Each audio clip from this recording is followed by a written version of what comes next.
everybody. I'm Larry Ridley. You're tuned in to the NFL on EA Sports.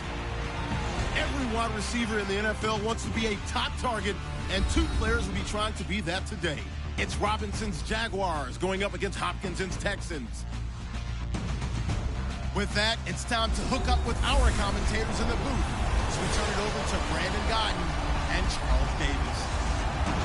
All right, Larry, thank you very much. It's the National Football League presented by EA Sports.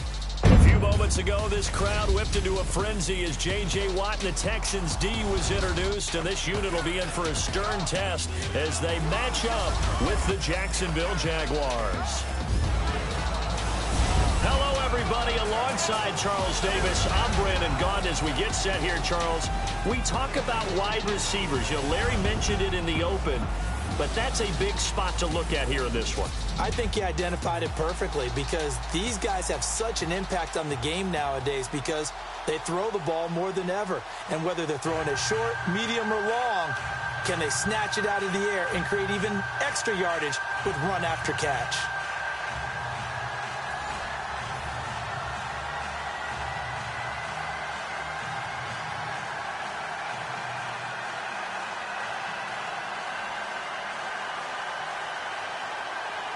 Texans kicker Nick Novak, he's all set, and off we go from NRG Stadium.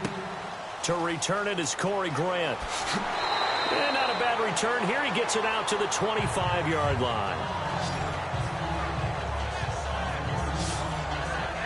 So here's the first drive now for the Jags.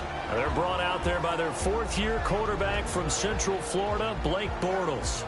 And, partner, this is a young man who's got it all. Big, strong arm, strong-legged runner when he decides to take off with the football, but it hasn't all come together for him because he's thrown way too many interceptions in his career.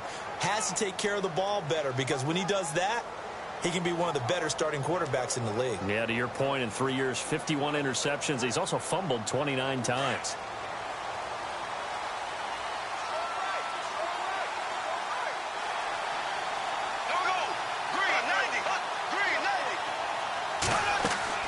Now a play fake here on first down.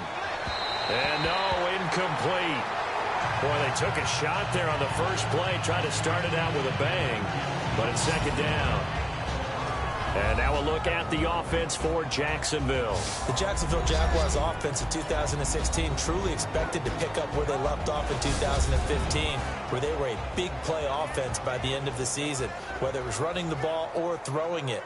But they had some inconsistency in the offensive line and weren't able to reach those numbers. They're hoping for a repeat of 2015 with their 2017 squad. Back to the air on second down. It's Bortles. Looking and finding Allen Hurns. 23 yards on the play.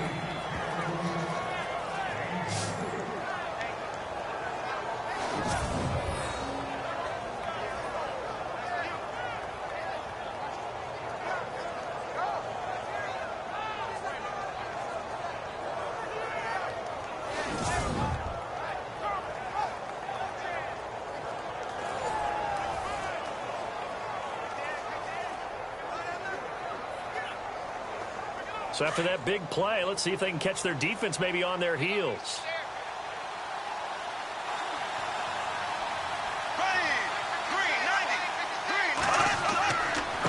Now the rookie first rounder from LSU, it's Leonard Fournette. And he might have got this across midfield, not by much. They'll mark it down at the 49.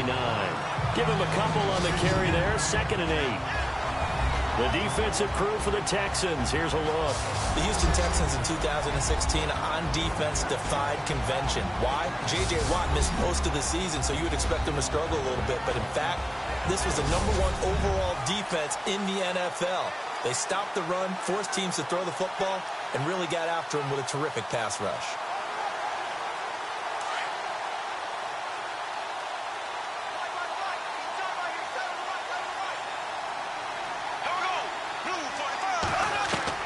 Bortles to throw on second down. His throw incomplete. Allen Robinson, the intended receiver. And it's 3rd down.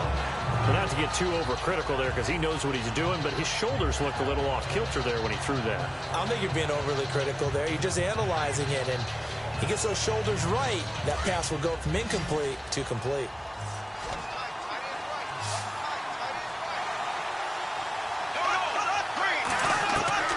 Throwing his Bortles on third down. And he couldn't hang on to it through the contact. Incomplete. As my dad used to tell me all the time, when you're getting ready to play a big-time game, especially when you have one going into a dome setting, better strap it up tight because that crowd can really affect things. Especially on third downs like the one we just saw there with the incompletion. Brad Nortman in his 6th year in the league on to punt it away. Back deep for the Texans, Will Fuller.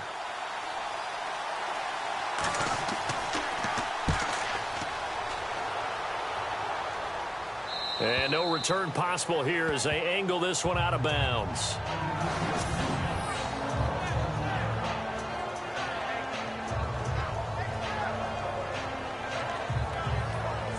Our eyes shift to the defense of the Jaguars now.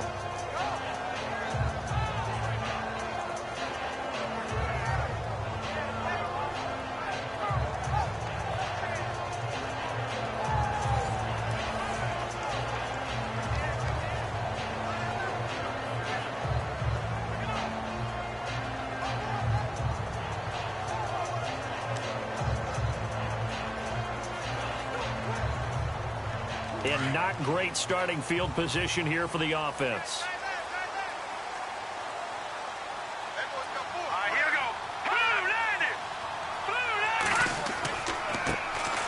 Now a first carry for Lamar Miller. 2 yards on the pickup there. It'll be 2nd and 8. Not a big run on the first play of the drive, but that doesn't necessarily mean it was a bad play. Sometimes you're just trying to settle in, get your guys a little bit of contact, and get things moving. So the offense looking at a 2nd and 8.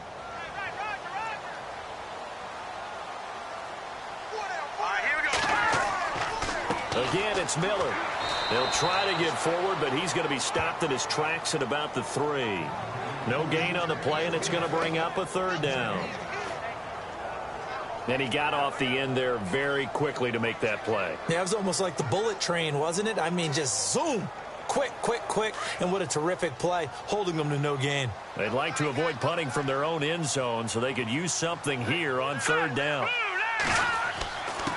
On the dive, here's the fullback Prosh. And he tries to power forward, but he will not get back to the line of scrimmage. It'll be a loss of a yard, and that'll bring up 4th down. So part of the next time we see this coaching staff, I want you to have my back here because that was really kind of a white flag type of a play, almost a little bit of a surrender. Just turn and hand it to the big guy, get what you can, and be prepared to kick the ball away.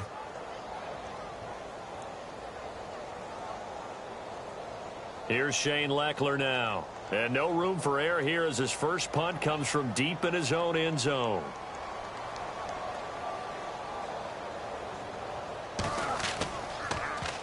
And he's able to get it out of there.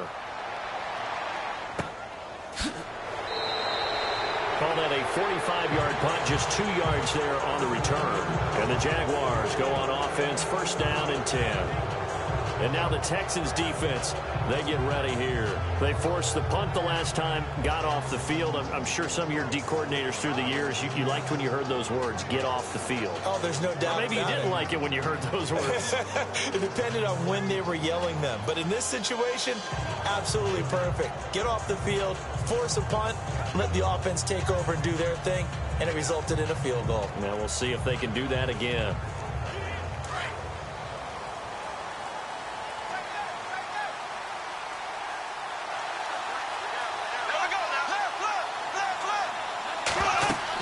They'll start out on the ground. It's Leonard Fournette. And they go backwards here, losing yardage back at the 48-yard line. That's going to go as a loss of a yard, and it'll be 2nd down. Well, you had to punt on your first drive, and on the first play of the second drive, you end up going backwards. I would dare say they need something good to happen right here, right now.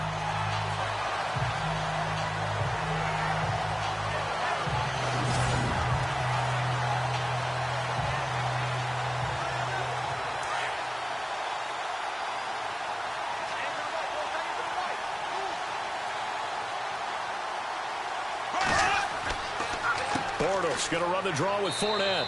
And able to push his way forward here for a good little gain. 5 yards on the carry there, and it leaves him with third and about 6 yards to go.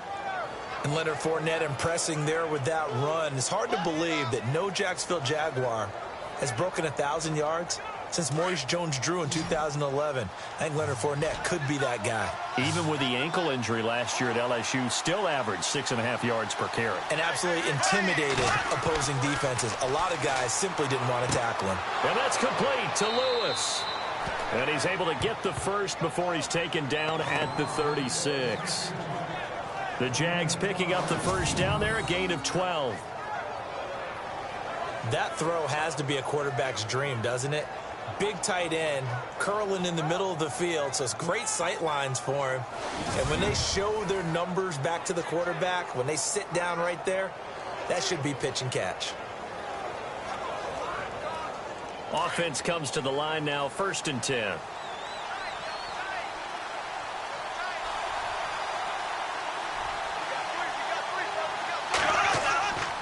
Bortles on the give to Fournette. And he won't get much. Maybe a couple. Down inside the 35 to the 34. We haven't seen much from him running the football here in this first quarter. No, you're right about that. We haven't seen much of him at all so far. They've stacked him up pretty well. But when you're trying to run the football, sometimes you got to play the long game. Keep handing it to him. And some of those runs that aren't working now, they turn into 6, 7, 8, and maybe more later on. On 2nd down, here's Bortles. And unable to connect on the long pass. It falls down incomplete. He was looking for his tight end that time, Michael Rivera. And it's 3rd down. One of the toughest things about playing defensive back is pattern reading, trying to figure out what they're doing. And on that one, they had to fly, just sending a guy downfield with the in route accompanying it, what people call a dagger route, trying to hit the guy underneath after the clear out. In this case, though, they're not able to get it done. Yeah, they said forget the underneath route. They went for the guy on the fly, but as you said, incomplete. And too much juice. It'll be out of bounds, incomplete. Well, too much oomph, too much mustard there on that pass. Yeah, really turned it loose, didn't he? Really cut loose with that one. Sharp, strong. Didn't lead to a completion, though. Made it very difficult. So on 4th down, on comes the Jaguars. Jason Myers now for the field goal try. On the left hash, officially, it's called a 51-yard attempt.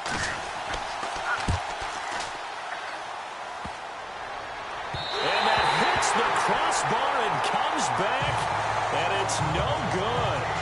And by just a whisker, this remains a scoreless game. Well, he had that one on target. That's half the battle. The other half of the battle, however, is distance. And he nearly had that, too. But it was a crossbar that said otherwise, and that'll deny him a shot at 3.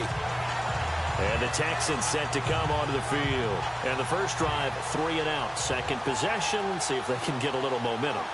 And oftentimes that first drive is just a feeling out process. You have some plays that you've got called and you want to see how defense reacts. It may not go terrific on the first one. Now they're ready to go. They've kind of got to look at them, got a sense. Let's see if they open things up a little bit. See if they open things up. Let's see what the defense does here, too, after a good stop. And because they couldn't hit the long field goal, they are set up nicely offensively at the 41, 1st and 10. Here's Savage.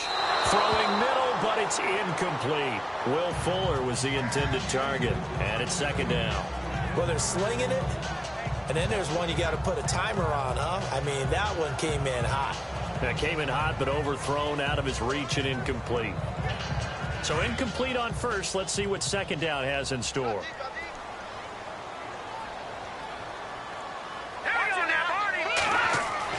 To throw again. Savage. He's letting this one go for Fuller. The ball popped in the air and intercepted.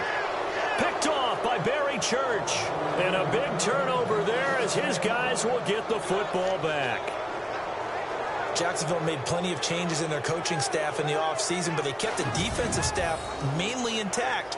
They're going to need a better payoff. They only had 7 interceptions as a group last year. Good to get the interception there. They want plenty more of those because, as you said, a lot of cash invested on that side of the ball. A lot of talent. They're ready to roll. Here comes the Jaguars offense as they get set here. And they were in field goal range last time out but couldn't connect. And it's early in the game, so I don't think that the confidence just goes entirely out of, running your kicker back out there. But let's face it, some coaches have a little bit less patience for that than others. Let's see if they call the game differently now in terms of what they do on drives and not try and settle for field goals. Very tough spot here for the offense to start.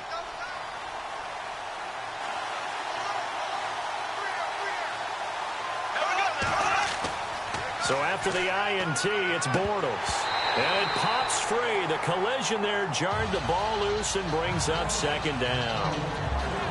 Every time you throw an incompletion, you think, boy, that's a wasted opportunity, don't you? Yeah, because last year they were number 2 against the pass, was this Houston defense. And J.J. Watt is back for all of 2017. They'll be that much stronger.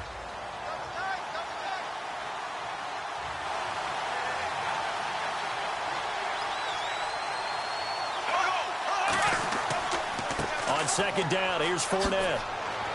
And he's brought down, but not before they get it across the 20-yard line.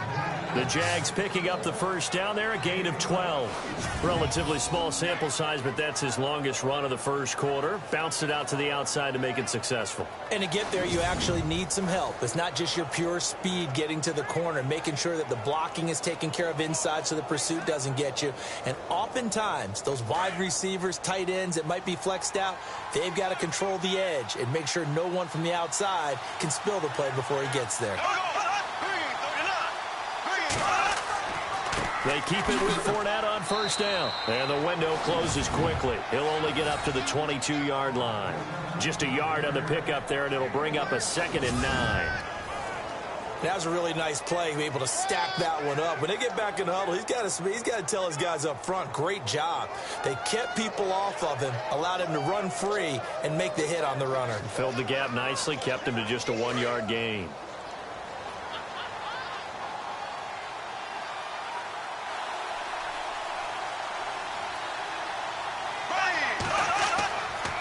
Now Leonard Fournette.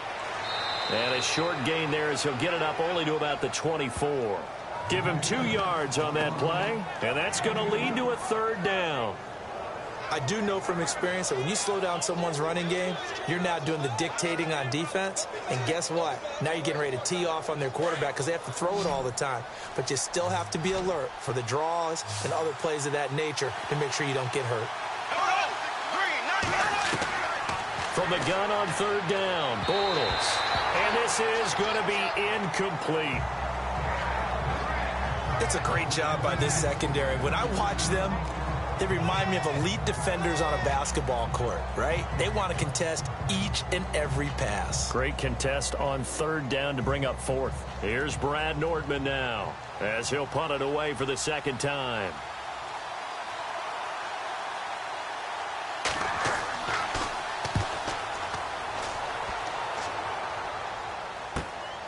Taken in at the 22. Well, he wasn't too far from breaking that. Officially, give him 15, and the Texans take possession. Heading out is the Texans offense as they get set to take over here. It's been an awfully slow start for them. This is their 3rd possession. They don't have a first down yet. So that means they have to change up what they're doing, and for some teams, it's a change in tempo, usually moving it to more up-tempo type of an offense just to try and change their fortunes right now. What they've been doing so far isn't working. Maybe they'll do that.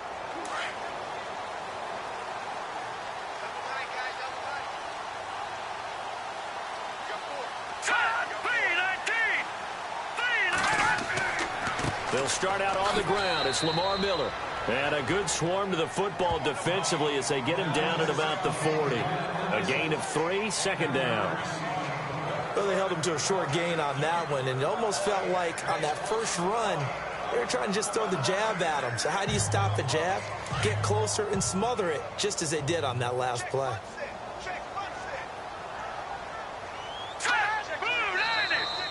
Now flags will come in. I think this one's going to be on the defense for jumping. Encroachment, defense. A free 5 yards as the defense jumps. I know it's an anticipation game for them, but it's also a reaction game, and they reacted poorly on that one.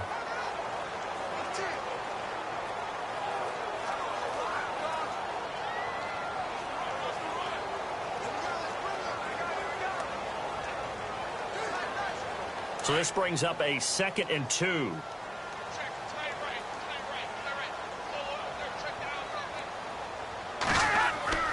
Here is Savage. And this was complete to Will Fuller. A good pickup there, 26 yards. That crossing route is so effective when you hit it just right because you get a guy on the move, and then we see the end result there. Nightmare for the defense. They got a guy with a full head of steam. Not only does he catch it, but he picks up additional yardage after it.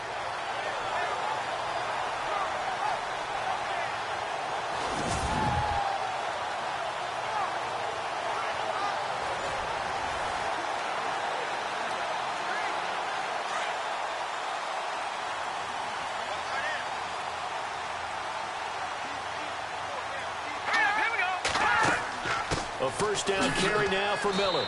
And he'll get about 4 as he's brought down at the 24. Not a run that you're going to write home about, but still a good first down run. That's what an offense calls staying on schedule. 3 to 4 yards on first down, you're set up very well for the rest of the drive.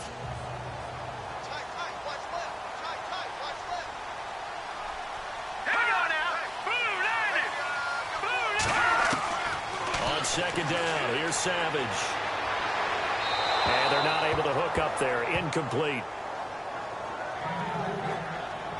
Had an open man that time, but ended up putting a little too much heat on it, don't you think, partner? Absolutely. Just needed a touch more air under it. Instead, he fired an absolute bullet. And the Jags have 5 in the secondary here on 3rd down.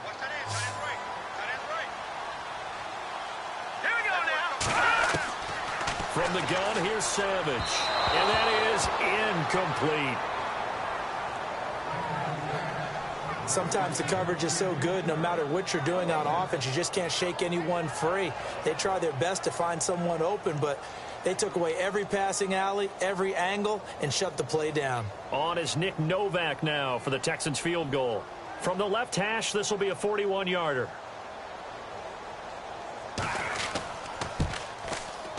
And the 11-year veteran bangs it through, and it's now 3-0 Texans. So this offensive unit, they've now had 3 drives, and they only have 3 points to show for it. Payoff is the key for everything. How many offenses have we talked to that say we have to finish drives? Thus far, this team hasn't finished it quite the way they wanted to.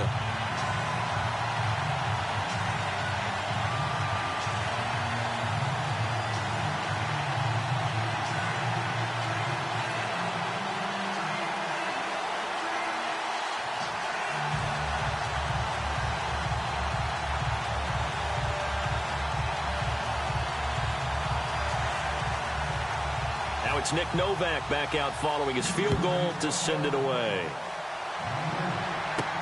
Here's Corey Grant now to return. Solid return, pretty good field position. They'll start at the 32-yard line. Here comes the Jaguars offense as they get set to go again. And hoping to do better than they did their last possession when they punted the football.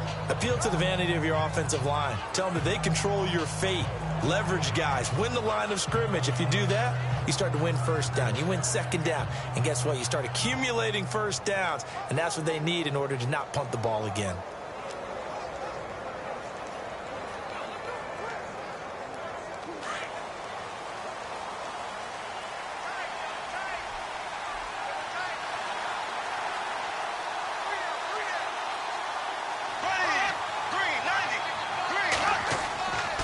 They begin with a run by Fournette. And takes this one across the 35 to the 36, a gain of about 4.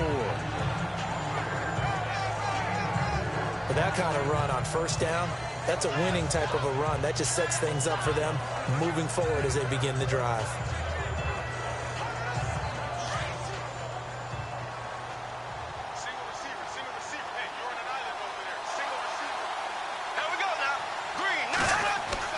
Now Bortles throwing on second down. And he is out of bounds inside the 35. Billing the forward pass. Offense.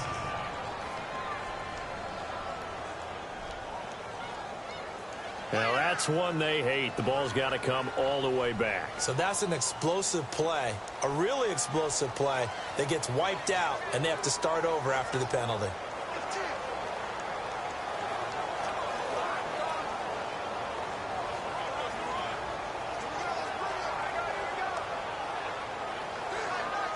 The Jaguars on third down. They've only converted once in 4 tries. This is 3rd and 10.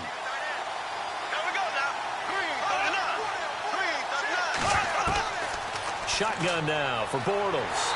Under pressure, and the Texans able to get in there for the sack. Brian Cushing. He's the one that gets him down. It'll be a loss of 5, and it'll bring up 4th down. Well, that play was the very definition of fast, quick, and in a hurry. Suddenly, he was there. Yeah, blink of an eye. That happened fast, and a big sack.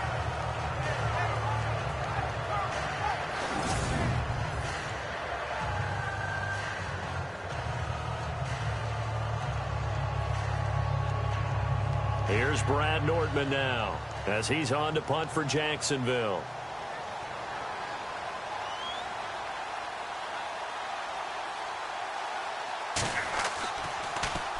And he's getting a workout here in this first quarter as he gets it away. They'll look to set up his blockers. Officially, that'll go as a 52-yard punt. Not too shabby. And out will come the offense as they take over. The Texans offense now, they get set to head back on the field here. And they split the uprights last time for 3. They've got the lead. They're not going to play this conservative. They're not hoping for another field goal. They're hoping for a touchdown. I'm with you on that one. I like where your head is. I like the way you're thinking because you're exactly right. Trying to sit on a lead and play that way, that doesn't work too well for most teams. Run your offense. Run what you do best. Exactly. Put it all the way down and try to increase your lead in a big way. And the best way to do it, touchdowns. Now let's go. They go play action here on 1st down. Oh, he got position on him, and he pulls it in. Give him 30 yards there. Well, we know he's got the speed there. He needed the speed and the hands. A great catch. And because of that speed, you have to respect it as a defender. So you have to either play off or make sure you're somehow in contact with him. And he's able to do exactly what you said. Use the speed to his advantage and go up and get the football. That's a big-time play right there.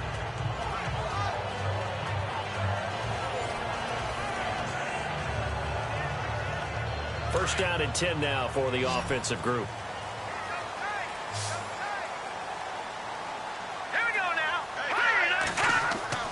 They go play action with Miller. Now it's Savage. And he is out of bounds inside the 30. Texans passing game in rhythm right now, picking up another first. That's a matchup. Maybe they go back to their outer third of the field as this game continues. Yeah, I think back to my high school coach, John Ford. He used to say when we got big plays early in a game or good plays, you know, he'd say, foul it away, lad, foul it away, because he'd want to come back to it later in a key situation. They may come back to this one a little more often than that. Didn't he say laddie or did he say lad? Yeah, it just depended on what he was feeling at the moment. Okay, I thought that was the guy you told me about. He used to say laddie a lot. Laddie, when you heard laddie, he was usually in a pretty good mood. Lad, yeah. A first down throw coming. Savage. Caught left side Hopkins. And taking it to the 15-yard line before he's brought down. Back-to-back nice plays. 12 yards that time and a first down. I don't care who you put on him. He's going to be a handful in one-on-one throws. Yeah, right now you're right. They're in man-to-man. Maybe need some safety help. I would say that'd be a good idea. Double team him somehow. I'm going to have to make someone else beat me rather than let him shred my defense. So here we go, 1st and 10 now.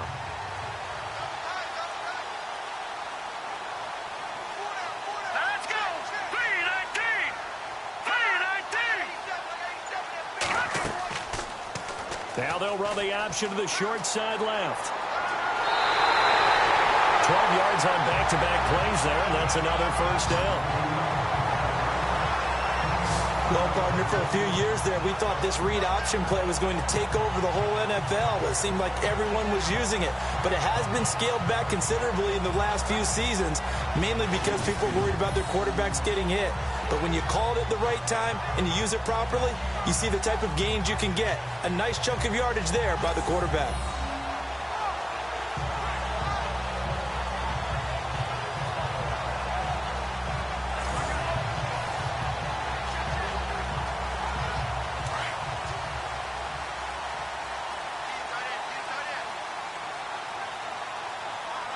They come out here in the eye. And here we go on 1st and goal. They'll try to punch it in with Miller.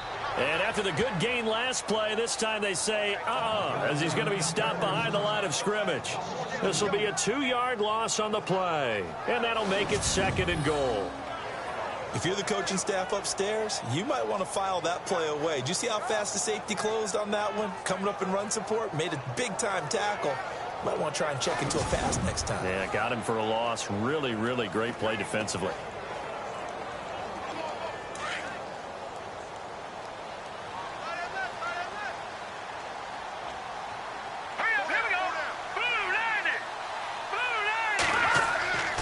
And they'll give Miller another crack.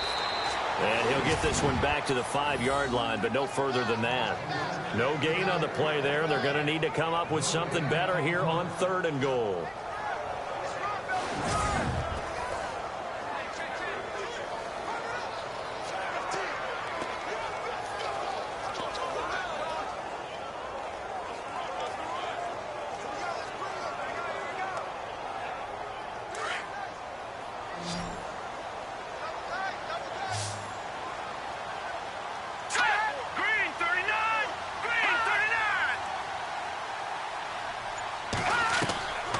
Savage on 3rd and goal. Under pressure, down he goes. Sacked at the 10. Malik Jackson. He's the one that gets him down. It'll be a loss of 5, and it'll bring up 4th down. And we say it all the time, have to be able to get rid of the ball sooner than that. You have to help your offensive line out. They're going to protect you as best they can. And if you're getting 3 to 5 seconds to throw the ball, they're doing a really nice job. But when you hold it and give up a sack, you're really almost discrediting their work.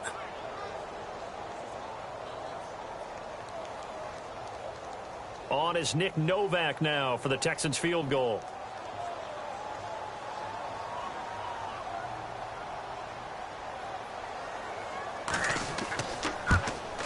And Novak's kick is good. And that'll make it 6-0 here in the first. So 3 points is the outcome, but probably not what they're looking for given the drive that they were on. Yeah, things were looking good. You had it 1st and goal, but then the offense sputters a bit, and they're forced to settle for a field goal.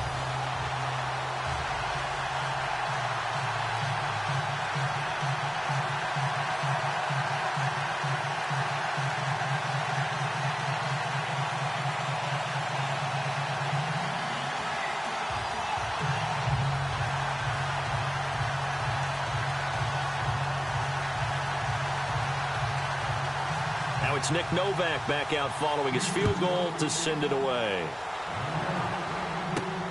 This one taken from the 7. And nice work on the return as they'll start their drive just past the 30-yard line. Out comes the Jaguar offense now as they get set to take over. I would say they went 3 and out last time, but actually they didn't even get to 3 and out. Still a strange decision to us here in the booth. Yeah, let's hope they don't go 1 and out, but maybe, possibly, let's try and think with them here.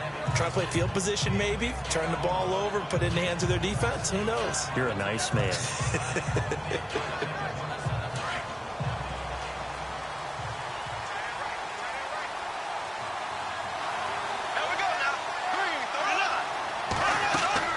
Fournette, a 1st down carry. And able to get this one across the 45 before he's brought down. A Jacksonville 1st down on a pickup of 17. But there's a reason he was the first running back taken. You saw the ability there, the ability to be physical and get downhill. And how about him breaking off a nice gain there? There's some Adrian Peterson comparisons out there now. That's high praise. Do you think that they're warranted? Running style, very similar.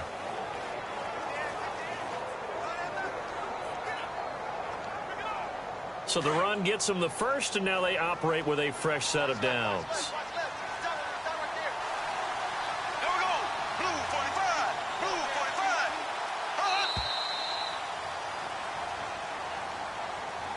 Now, prior to the snap, we hit all zeros as time has run out on the first quarter of play. It's a close game here early on. The NFL on EA Sports continues right after this message. The NFL on EA Sports is fueled by Gatorade, the sports fuel company.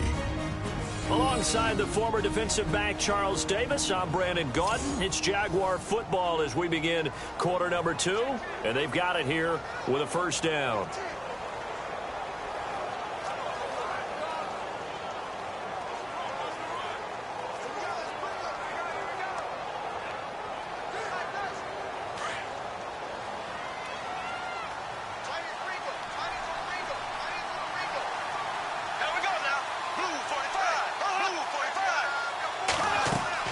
Again, it's Fournette.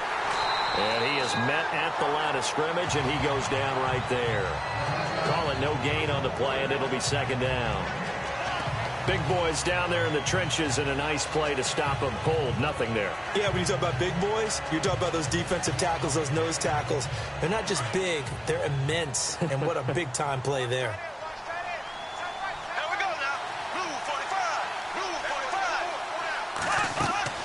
They'll run it now out of the gun.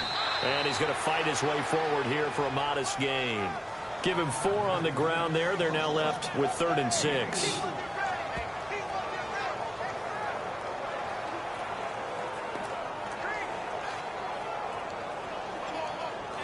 The Jaguars on 3rd down. Just 1 for 5 to this point. This will be 3rd and 6.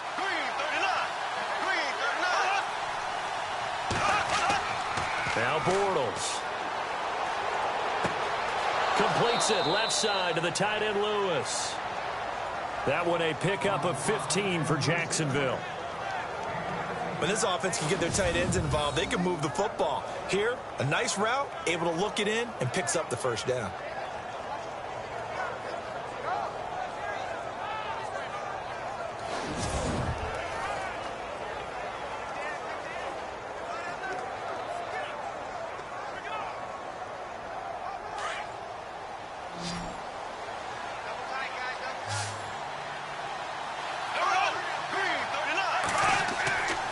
First down, Bortles. Caught, right side, it's Lewis.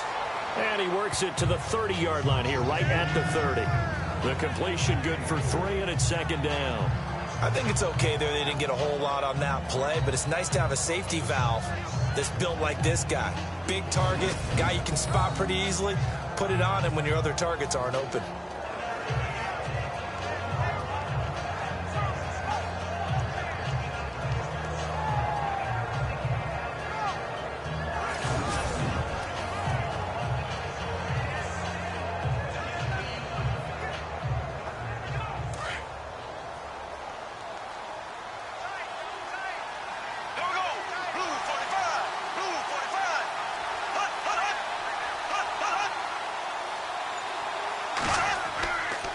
They go back to the ground now with Fournette. About 3 yards there to the 27.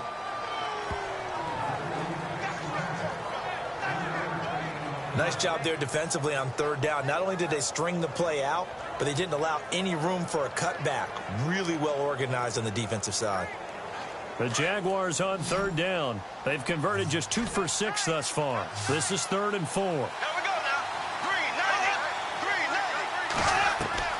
Working from the gun, it's Bortles. And Robinson with a big catch.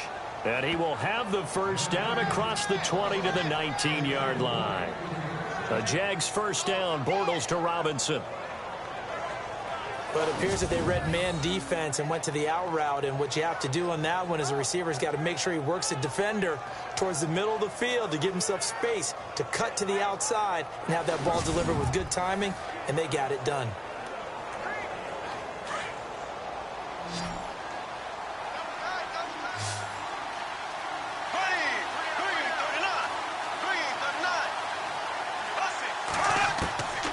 into the red zone. It's Bortles.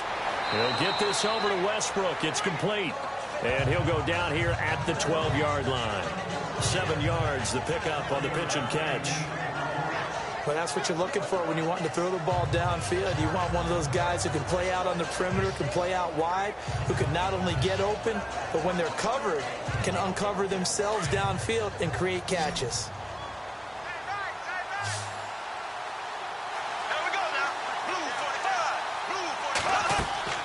From the gun, it's Bortles. And he'll avoid the tackle there with a slide.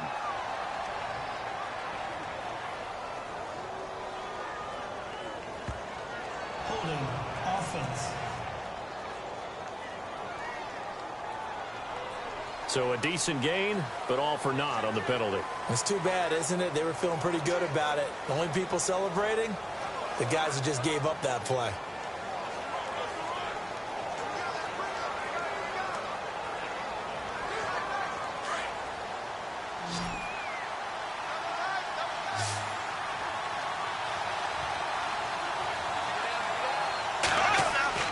Here's Bortles to throw.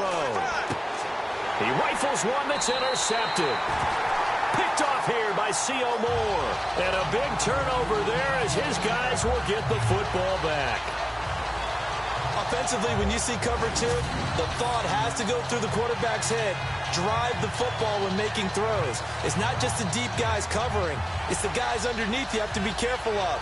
Drive your throw. Otherwise, you see what results? Interceptions. And a look now at Lamar Miller. It's the second quarter. His team has the lead, but I think he's hoping for a little bit more production out of himself. And we often talk about preaching patience to a runner when things are a little bumpy in the early going. But we have to do the same thing with the offensive line. They can't wait to halftime to make the adjustments. They have to do it from series to series so those surface tablets come into play. Check out what the defense is doing and see if they can find a better way to run it. So they search for that patience here now. Let's go! Green three! After the interception, here's Savage. The hook up on the right side to Hopkins. And he gets this one all the way up to the 40-yard line. Give him 30 yards there. There will always be a place for methodically marching the ball downfield. But when you can pick it up in big chunks and strike like that, have explosive plays, that's often the difference in winning and losing. Those types of plays that can knock a defense off balance, that'll drive a team towards a victory.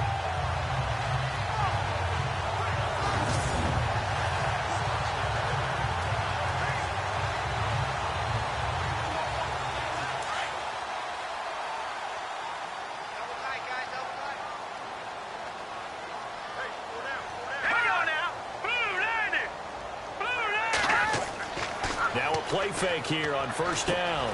This one complete. It's C.J. Fedorowicz. And he'll be brought down just shy of midfield at the 49-yard line. Give him 9 there on the first down completion. Seeing that play and understand just how tough it is to cover tight ends, especially the ones running around the NFL nowadays, makes me glad I didn't make it in that league. I would have had a really difficult time. But now you get to sit up here with me. Yeah, and that's fun, isn't it? And what a really nice gain right there on first down for them. Brings up a nice second down for them. Let's go! On second down, here's Miller. And he'll get it out to midfield. Looks like, yeah, they'll spot it right at midfield at the 50.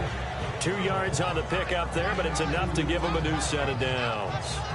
Well, he hasn't made much of an impact in the running game thus far, and after that last run, not much is going to change in that area. He hasn't been able to get anything going, and really the offensive line not helping him much.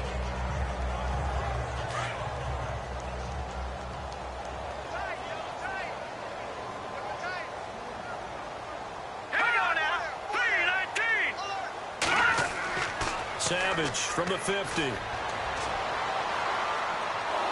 And the Jags get to him as down he goes.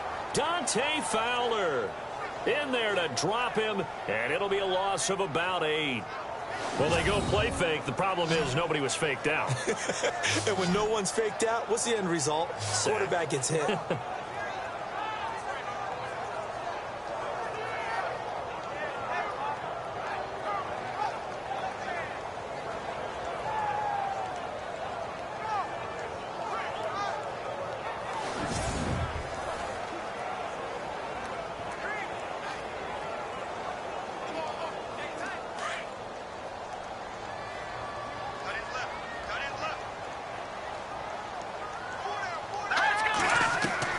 To throw on second down is Savage.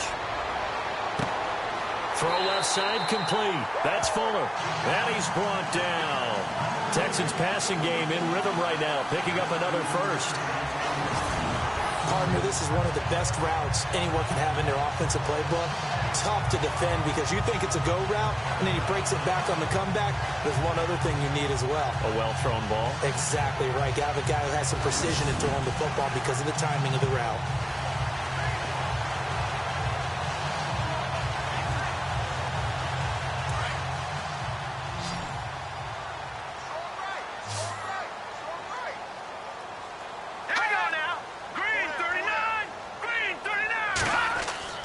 There's Savage on first down.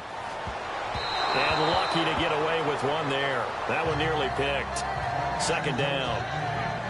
The name of the game is always on defense, put pressure on the quarterback. And that's exactly what they've done today. It looks like they've got him a little bit rattled.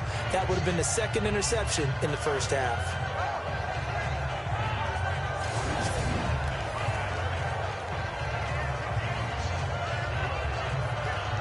Second down following the incompletion. Watch left. Tight end to the left, tight end left. Here we go now. They go back to the ground now with Miller. Fighting his way down to about the 35-yard line. Call it about a gain of 3, and they'll be looking at a 3rd and 7 coming up. Pretty good little two-play sequence there. You force the incompletion, then a very short pickup. Yeah, now maybe you bring in an extra defensive back or two because you want to try and defend on 3rd down. They like to play those nickel or sub packages, don't they?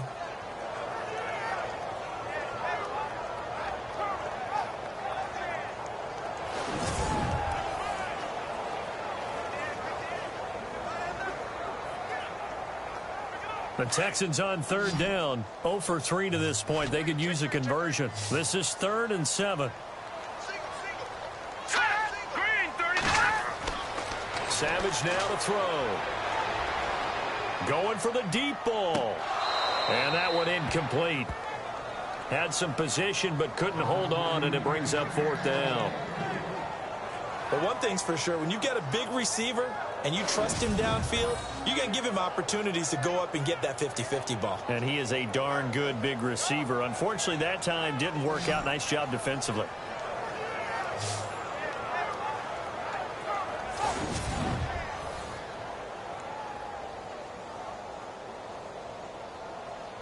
On is Nick Novak now for the Texans field goal. From the left hash, this will be a 52-yard attempt. And this will split the uprights. It's right down the middle.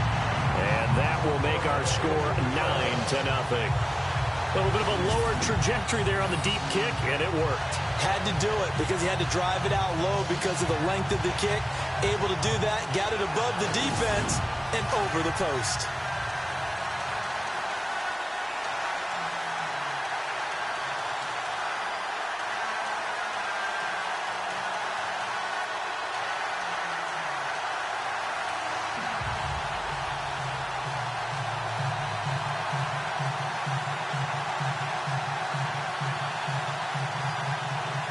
It's Nick Novak back out following his field goal to send it away. This fielded a few yards into the end zone. And he won't return this one. He'll go down to a knee, and they'll start at the 25. The Jags and Leonard Fournette making their way onto the field. He's doing his thing. He's got some good yardage, but his team right now in the second quarter, 0 points. Just not a complete formula. Half of it's there, being able to run the ball and set the tone. What if they may have to go to some play action, throw off the run game, and try and get the ball in the end zone? I was just going to ask you that same thing. Maybe you use that run now to set up the pass, right? I would think so because the run has been very effective for them.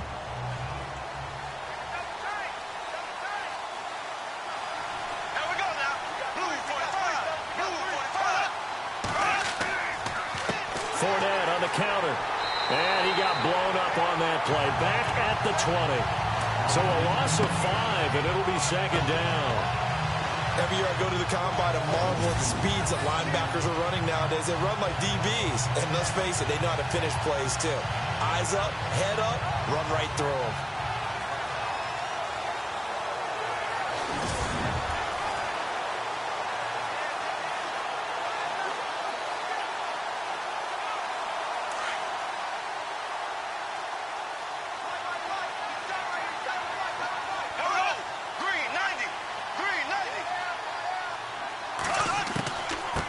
run it again with Fournette. And he's going to be met at the line of scrimmage and taken down. Nothing there, no gain, and now they're looking at a 3rd and 15. Well, a well-executed blitz, no doubt. Great job by the linebacker. Maybe the quarterback, if he could have seen that, could have audibled there. Yeah, he needed to be in a different play because that one just meshed perfectly for the defense. All the gaps were filled except for the one the offense really wanted to run through, and that was filled by a big man wanting to make a tackle. And he made a great tackle. On 3rd and long, it's Bortles. And he'll be out of bounds up near midfield at the 49. That one goes for 29 yards on 3rd down.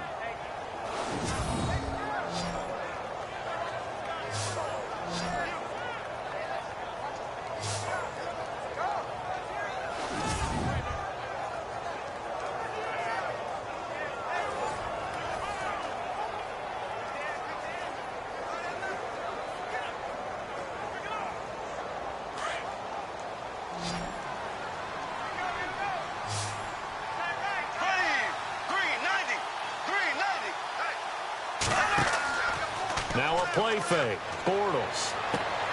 Middle of the field, it's Robinson. And he goes down, but not before getting this inside the 25. A very solid gain of 27. So there on that play, offensively, they ran the crossing route. Defense was in zone coverage. So as a former DB, how tough is it to defend that? It's really difficult because your natural inclination is to chase the receiver and maybe leave your zone. So you have to have discipline in order to talk to your other coverage guys and let him know that that receiver's crossing from your zone to the next zone. He's coming your way. Make sure you have him. And then when the ball is actually thrown, secure the tackle. When they're moving on crossing routes, if you miss a tackle, it usually results in a big play. Now Fournette. And he's going to lose yards. They take him down at the 26.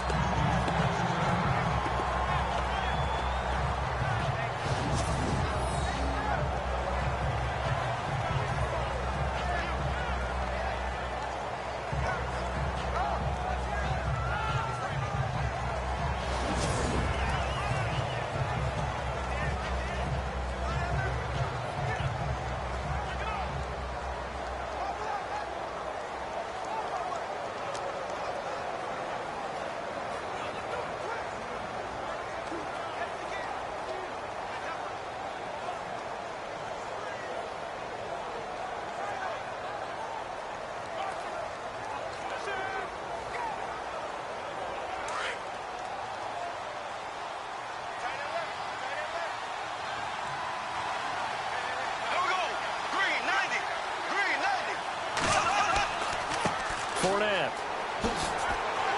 trying to get out wide, but he's going to be tackled right near the line of scrimmage. Maybe a gain of a yard that time, but from the spot, actually no gain.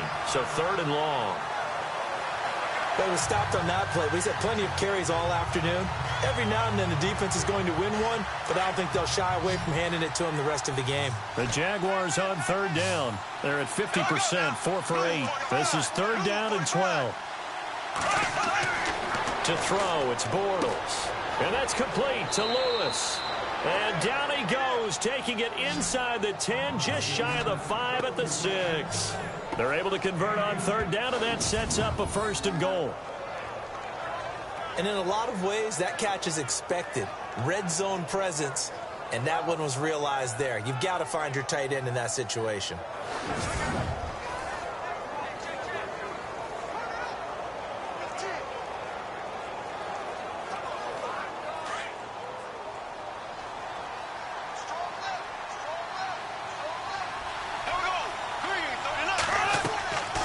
They'll try and run for it with Fournette. And he gets him a little bit closer. He takes it from the 6 inside the 5 to the 4. Well, it's been the air game that's taken them down on this drive before they finally turned around and handed it off on the last play. And now they're looking for the big boys to get him in the end zone. Couldn't do it there. It'll be interesting to see. Offensive lines had to pass block a lot on this drive. Will they be able to revert and fire out and create some space in the run game?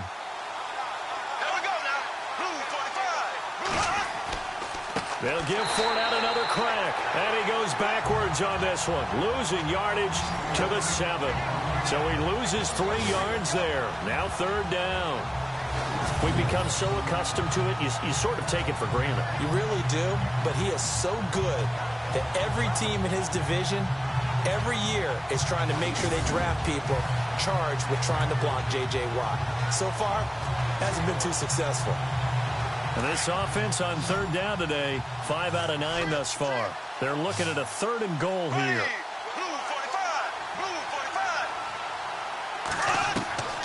Now Bortles. And he takes it in. Touchdown, Jacksonville. Marquise Lee, a 7-yard touchdown grab. And the Jaguars have cut it back within a score. As a former defender, I would be angry as well. Could not get off the field. Well-executed offensive drive. No matter what the defense tried, they couldn't stop them.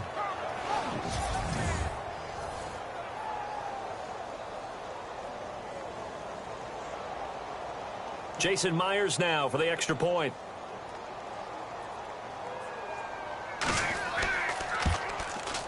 And they're back within a couple at 9-7 now.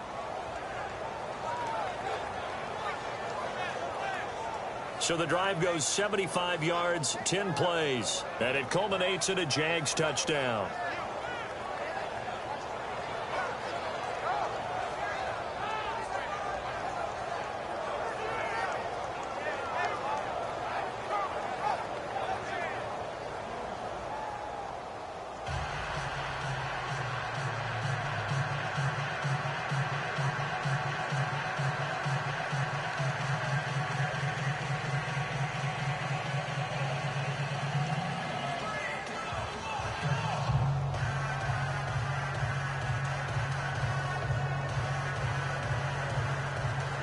Here's Myers now to kick it away. Akeem Hunt now to return. And he'll get it up to about the 26-yard line, just across the 25. Here's the Jaguars defense as they get ready to set up shop. And even though that last drive yielded points, it was a long field goal, so they probably weren't too upset about it. Although here, obviously, they'd like to give up 0. Of course, that's the goal each and every time out. But when they make that type of a field goal that long, you almost give them a little nod of respect to the kicker, like, congratulations. But you do feel pretty good about not giving up anything big. Yeah, and we'll see if they can not give up anything big on this drive.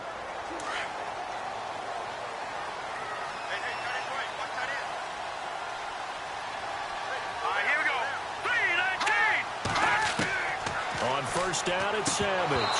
He couldn't quite hold it. Got hit. Ball pops out. Incomplete.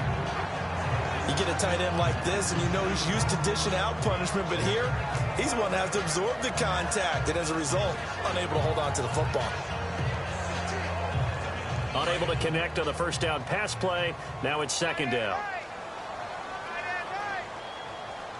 Let's go! Green! Lamar Miller. And his rough afternoon continues. He's going nowhere again. Call it no gain on the run there, and now they'll be looking at a 3rd down. He had a great read there from his free safety position. And, Charles, you know with those guys, it's all about their eyes. They have to be laser focused. Yeah, I had to fake my way through it when I was playing, but now I can see exactly what they're doing. And on that play, he obviously had no presence to feel like he's being pushed for a pass. And without that, that allowed him to get up to the line of scrimmage and hold him to no gain. 2 minutes remain here in the first half. We're back to Houston after this timeout.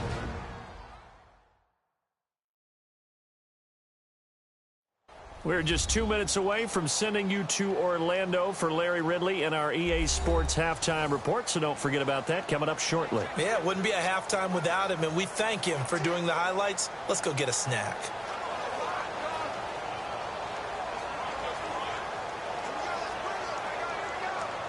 The Texans on 3rd down. Not good. 0 for 4 thus far. This is 3rd and 10.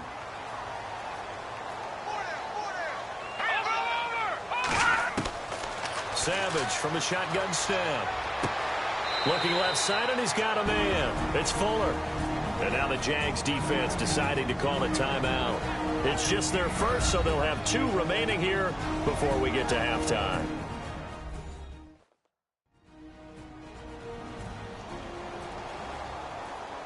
All right, so the timeout over and all 11 men back out onto the field for the defense.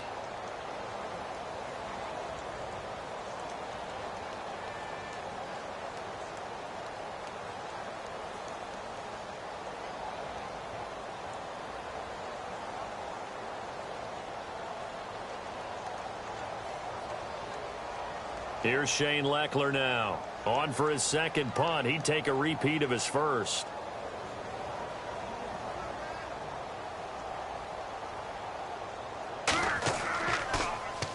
He gets this away. It's a good one. Drawing toward the sidelines. And this will be out of bounds at the what here? The 12-yard line. T.J. Yeldon working his way back out onto the field. Now, I'm not going to say you completely abandon the passing game, but it would really behoove them to get this running game going more. That's the identity most teams are seeking. Able to establish themselves, control the game by running it, have to touch it multiple times in order to have success in this game. And as we say, yeah, that's right. As we say all the time, that sets up the passing game. I feel like a broken record with that. Listen, we can be broken records all we want. Bottom line is, lather up that big horse and let him run.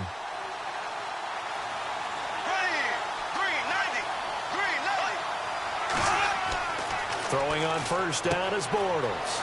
It's a short one here, complete to his tight end. And they're able to bring him down at the 20. A good pickup there. 8 yards on the first down completion. On second down, here's Bortles. And the hit jarred it loose. It's incomplete. It's a lot of contact going on there, and in the end, unable to keep 2 hands on the football and bring it into his body. Everything looked pretty good until the finish.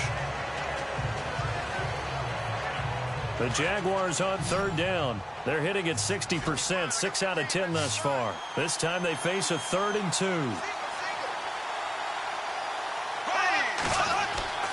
They fake the handoff. Now Bortles under a heavy rush, and down he goes.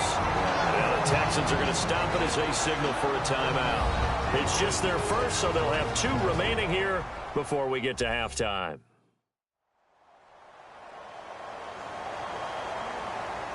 So a defensive timeout, chance to regather, regroup, and get set as we resume action.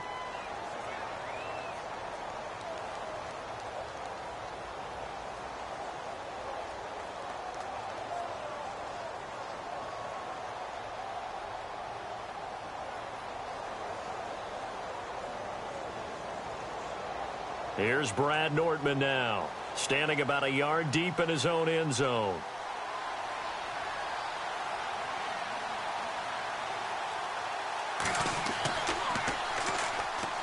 He gets this one away, and boy, it's another boomer. It'll be a 51-yard punt that time. And the offense will take over with a new set of downs.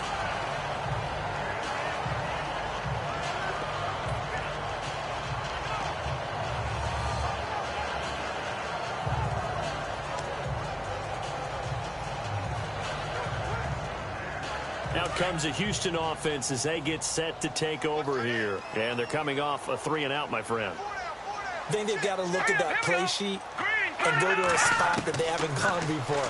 Time to shake things up a little bit to try and get this offense moving. Okay, so how do you do that? How do you shake things up? You look at what you've called before, realize it hasn't worked so well, else. and maybe try and find one of those special plays from one of your better players, and maybe try and hit something big and get things going in the excitement area. And before this second down play, we'll get a whistle, a signal, and a timeout, as they'll stop it with just over a minute to go before halftime.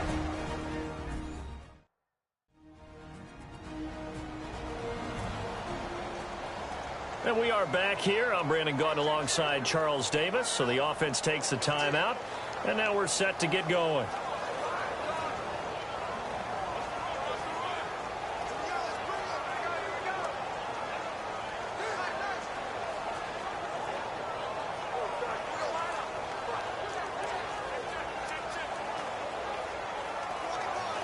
6 yards to go here on second down. Here we go. Green 39. Green 39. From the gun, here's Savage. And incomplete there. A nice hit. Jars the ball free and brings up third down. That would have been a great catch, but it's real difficult to hold on to it because it was contested all the way. Would have been a great play if he'd been able to haul that one in. The Texans on third down. A pretty woeful 0 for 5 thus far. This will be 3rd and 6. Out of the gun, Savage. Blitz coming, and down he goes. And now the Jags going to signal for another timeout. So that means they're down to 1 remaining here as we head toward halftime.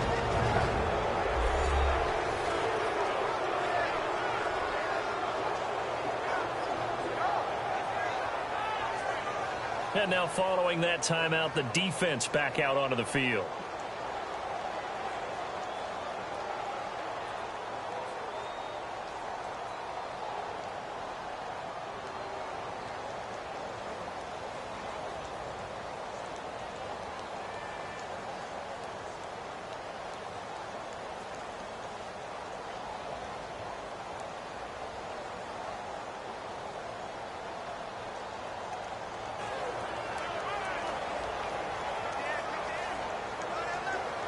Here's Shane Leckler now as he's on to punt for Houston.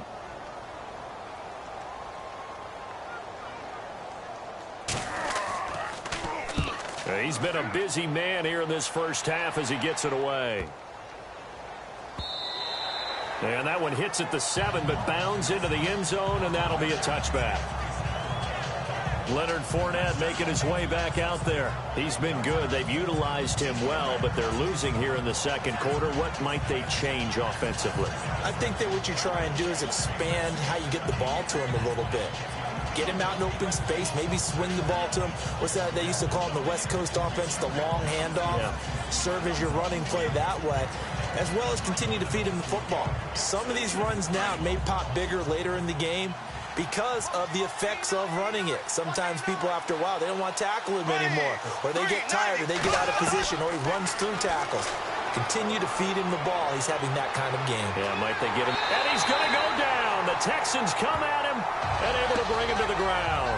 Jadeveon Clowney not dropping into coverage. He comes on the blitz and takes him down for a loss of 9.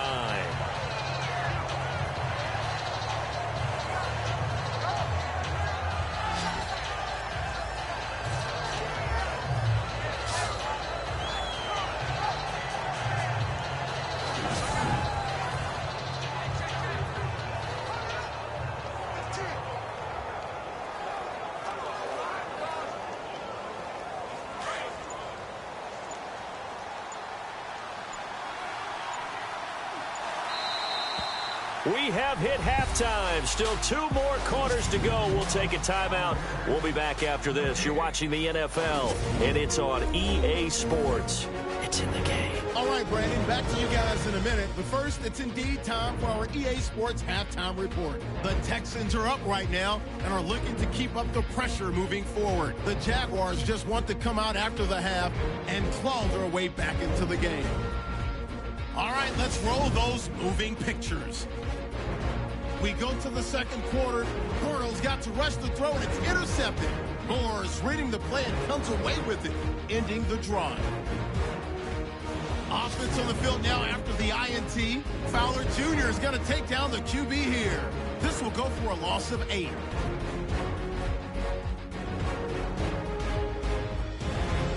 Set up now, 3rd and 7. It's Bortles hooking up with Marquise Lee. And he capped off the long drive with a touchdown. Jaguars down now by 2. Now 1st and 10. Defense will get to the QB here. This goes for a loss of 9.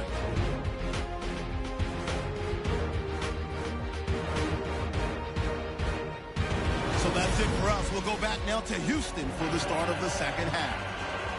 All right, LR, thank you, my man. Still anyone's contest, just a 2-point game as we get set for the second half.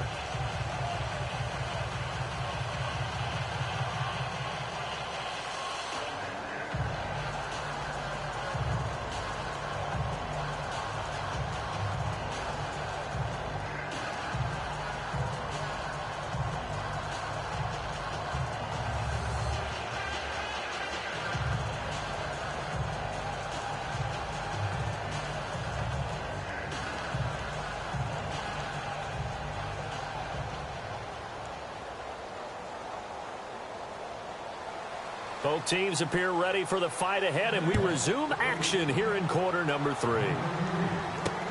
That'll be taken in the end zone. And he's got Rome. He's got the lane, and there he goes. Touchdown, Houston. Tyler Ervin, 105 yards, and the Texans will add on to their lead. And you've used the phrase with me before, pressing the kicking game.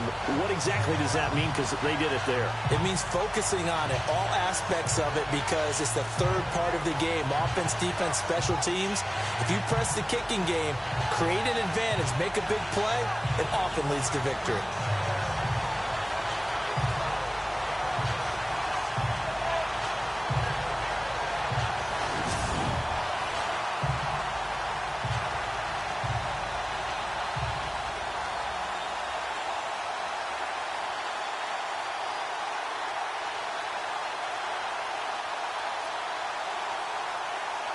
Nick Novak on now for the extra point.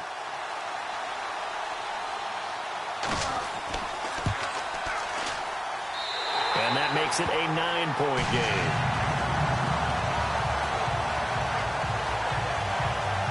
A fantastic return. Started in one end zone, ended in the other. All told, 105 yards.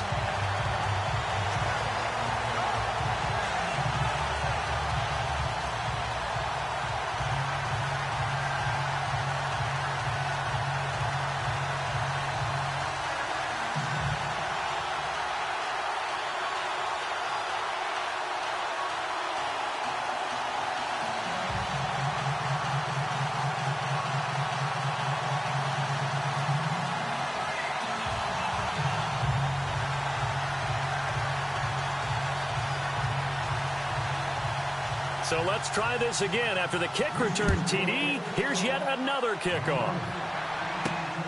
This one fielded at the 5. And a nice return sets him up pretty good here at the 30-yard line. Now we take a glance at the offense as they work their way back out for their first possession of the second half. They're down here, but very much in this game. What's the tonality of a coach's talk when a game is within striking distance like this at intermission? Typically, what they're doing is emphasizing the things that went well in the first half and wanting more of that.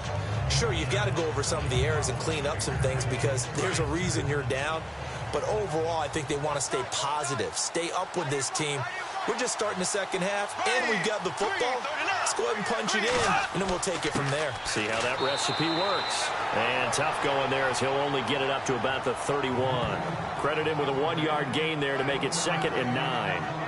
J.J. Watt makes another tackle there, and it's for a minimal gain. And let's face it, if that's all you're going to get running the ball, you're not going to have much success against him and his team. Or, yeah, you better find a way to go around J.J. Watt, which isn't easy to do. It's really not because you got to try everything. Can you go around him? Can you go by him? Can you influence him to get him out of position so maybe you can wall him off? He's a really sharp, intelligent player as well as a physical specimen.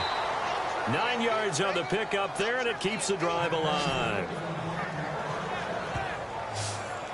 5th catch of the game for him there. Yeah, the tight end position is now becoming a volume pass catcher. Used to be occasional, right? Safety valve.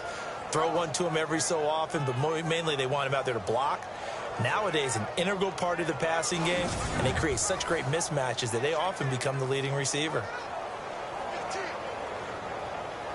So the offense has it 1st and 10.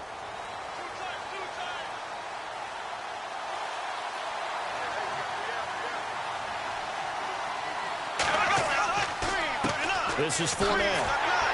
And he'll be brought down, losing yardage back at the 40. It's a loss of a yard there, and now 2nd down. It's real easy to say this running game needs to be better, but the reality is they've been given little time to actually find a place to run the football. It's almost like the defense is there on the handoff.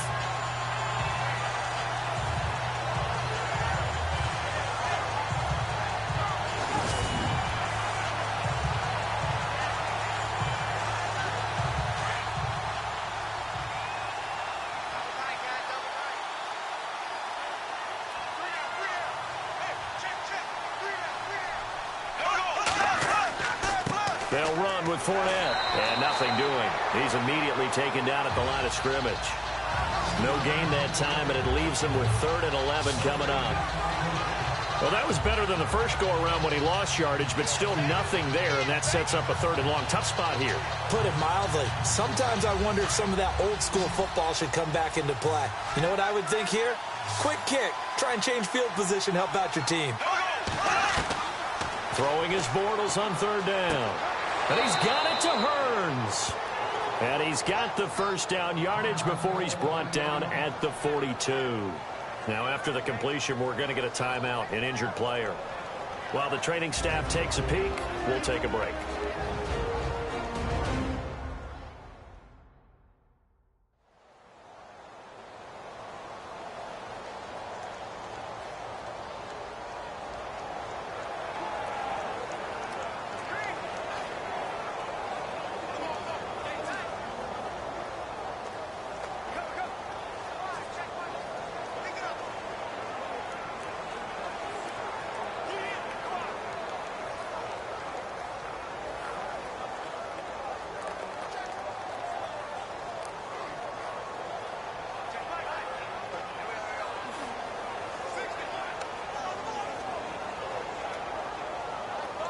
Fresh set of downs here.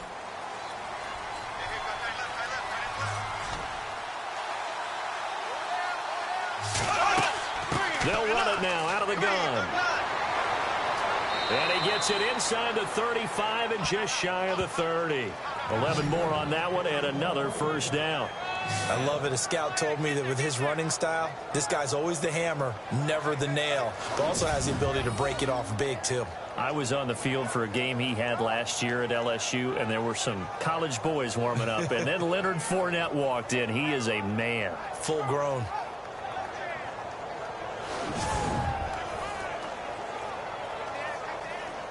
So the offense lining up 1st and 10.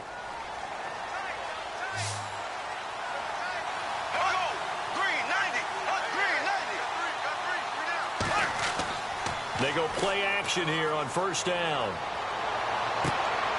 That is caught right at the 10-yard line. A good pickup there, a 22. Well, coaches always talk about finding balance on offense. I don't think you can get much more balance than this. Big-time run, big-time pass. A 1-2 combination. Looked pretty good. How about that? Let's see if they can continue to take that kind of a punch, though.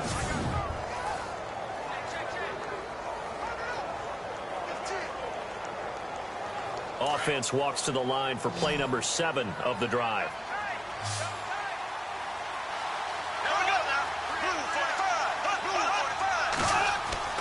Now Bortles.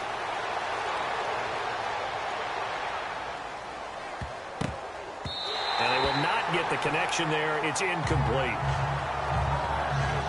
You know, every time we talk with people about the most important quality for a quarterback to have in the NFL, what do they usually cite? Arm strength. Yeah, and that's really way down on the list. Accuracy is one of the bigger ones, maybe the foremost one.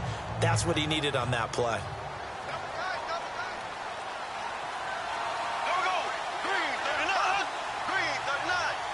So 2nd and goal here from the 9. On the run, it's Fournette. And able to push his way forward here for a good little gain. A nice run there as he picks up 6. It's going to be 3rd and goal now. Well, sometimes I get caught in hyperbole, but I think they desperately need to punch this one in. They're running out of time. Yeah, 2-score game, second half. You're down here. This is the time to put it in the end zone. Man, not going to get much better than this for an opportunity.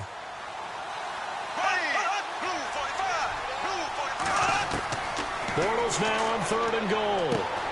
His pass caught at the 4. Able to hold him to just 2 yards, and now it's 4th and goal. A short gain that doesn't get them the first down brings up a 4th down situation. Really nice job defensively. They knew where the sticks were. They got the stop before it. So out comes a field goal team now for the 2nd time here today. From the left hash, he'll have to cut this at a tight angle. And Myers able to knock it through. And the deficit trimmed to 6 now. It's 16-10. So he missed a field goal earlier, but he says not this time, and he's able to knock it through to give his guys 3. And that's all you want as a kicker, a chance to redeem yourself. You got to have a short memory if you're going to survive at this level, and he's able to get back on track. And what a job there by all 11 on the kick return. The blocking excellent, the return excellent. The result, 6 points.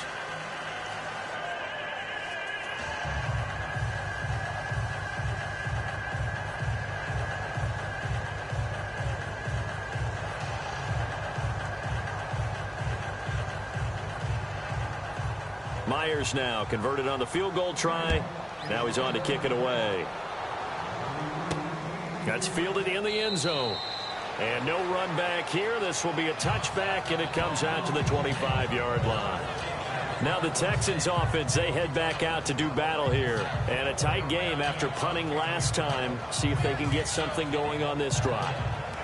As they head to the field now, with a game this close, you got to feel there's a sense of urgency for them going on offense right now.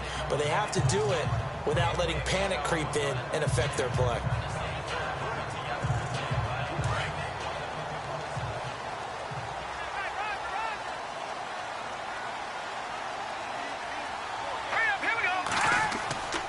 On 1st and 10, Savage. Caught left side, Hopkins. And now the ball's out. Fumble near midfield. And the Jags grab it. And they take possession 2 yards away from midfield at the 48-yard line. Well, he did what he's known for. He made the catch, then he turned into a runner, took the contact, and coughed it up. And all I remember as a player, when they catch the ball, when those acrobatic guys catch it, you have to make them pay sometimes. You have to put it on them, big tackle, knock the ball free. Anything you can do to slow them down. Here comes Blake Bortles now to lead his offense back out there. He has been consistent, hasn't he? He played well in the first quarter, good second quarter, and now continuing that here in the third. And that's the word that they're always seeking from the guy taking the snaps, is consistency. Taking care of the ball, making sure it gets to the right people, no errors, right? Not turning it over, and just doing all the right things. That's leadership, and it inspires confidence in a team. Yeah, been a good leadership and a good distributor.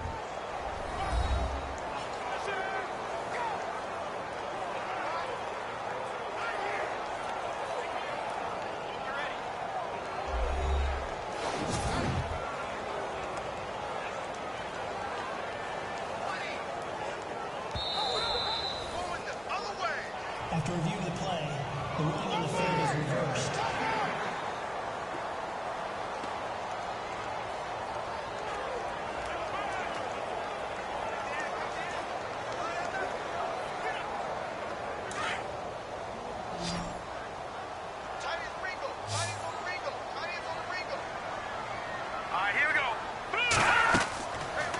The fumble recovery. Savage going deep for Hopkins. This is caught inside the 15. A big-time play there for the Texans. 42 yards. Now that play will end up on the highlights, and you'll see it all over the place. But what you won't see, the offensive line that bought the extra time, that allowed for the big completion downfield, those guys made that play possible.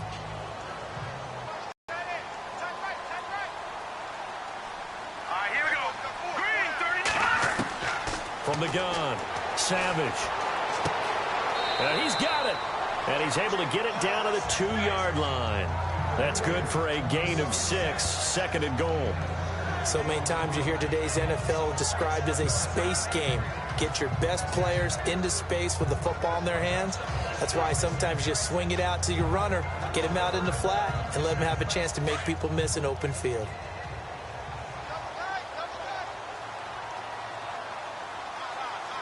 They come out here in the eye. 2nd and goal from the 2-yard line. 10th carry now for Lamar Miller. And I think they stopped him again. They did at the 1-yard line. It'll go as no gain on the play, and now they're looking at a 3rd and goal. Sometimes with the running game, you've just got to stick with it. Look, it's the third quarter, no time to panic.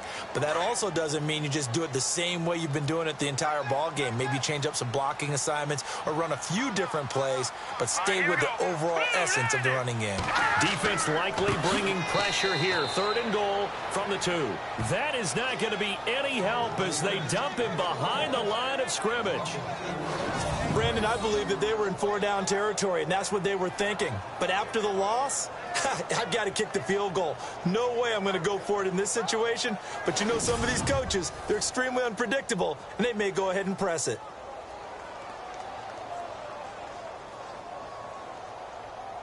On is Nick Novak now for the Texans field goal. From the left hash, should be a fairly easy one here.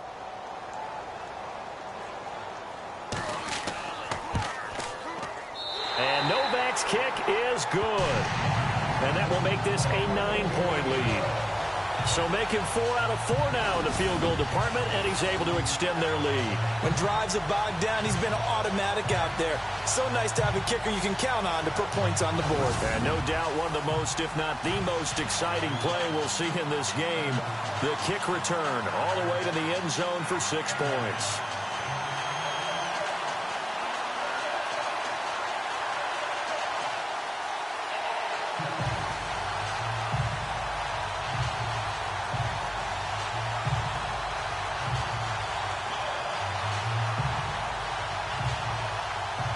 It's Nick Novak back out following his field goal to send it away.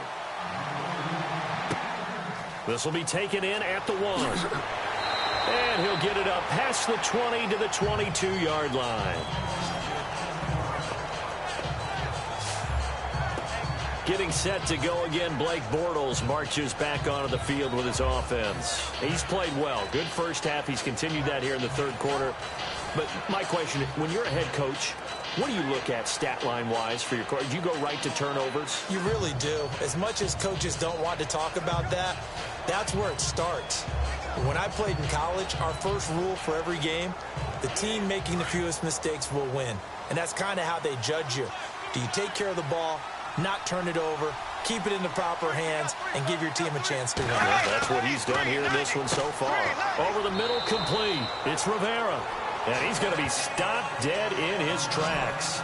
The completion good for 3, and it's 2nd down. Well, clearly one of his advantages as a passer is his height. Sit back in the pocket, fired over the middle. That makes things tougher defensively, doesn't it? It really does, because your goal is to move the quarterback off his initial spot when he gets his drop back completed. But when you have that type of height, he can stay in there if he's willing to take the hits and just fire over the top, which saves him time and actually completes a play a little bit quicker than it normally does for a quarterback that has to slide and find open space to throw.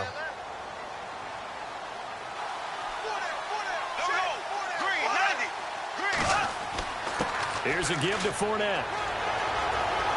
And he'll get it up to the 33-yard line. It's an 8-yard pickup and leads to a new set of downs. We use the word relentless a lot with guys who are aggressive on the field. In this case, it really fits, doesn't it? How about his ability to break tackles and his feet never stop moving?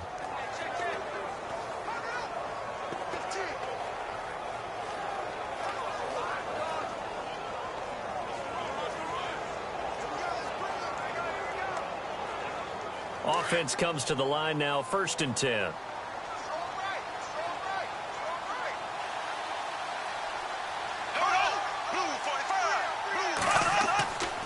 Play action. Now it's Bortles. And he'll toss this one incomplete. Seeing no options, he throws it away. I hope I don't sound too rah-rah on that one, but that's the exact right throw. Either your receiver gets it or no one gets it. Give him a lot of credit for being really precise with it. Got rid of it. No one got it. 2nd down now after the incompletion.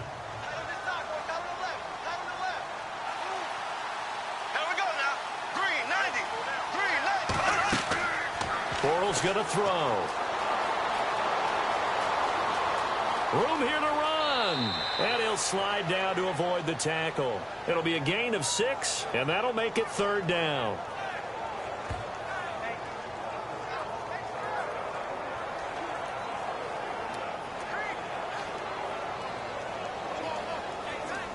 And the Texans have an extra defender in the secondary now on third down.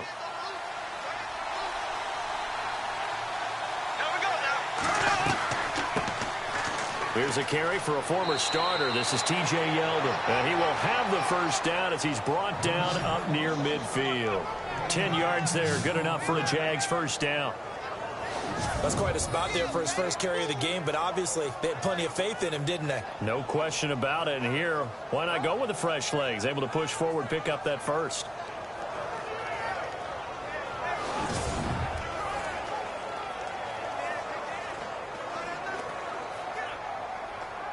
So the run moves the chains, and here we go on first down.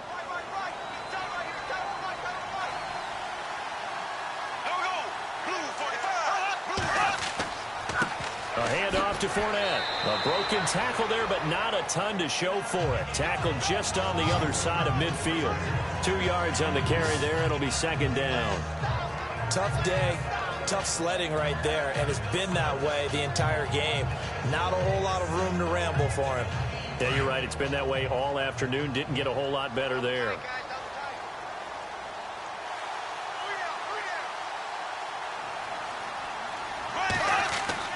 Now they'll throw it. Bortles. He'll check this one off to Fournette. And he'll go down shy of the 40 at the 41. It'll be a gain of 8 yards, and that's going to make it third down and less than a yard.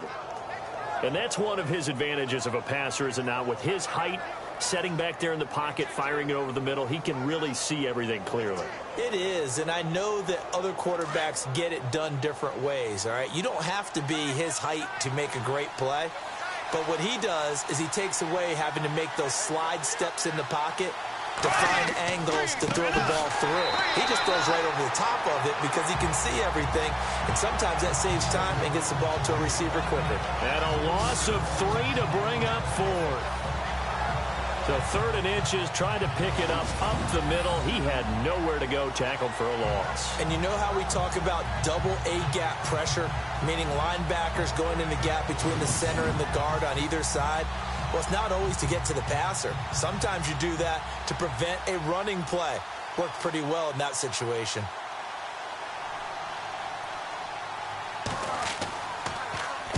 And he deserves a bronze leg as he gets this one away. And they won't risk defending a return here. That one's out of bounds, and it'll be spotted at the 14-yard line.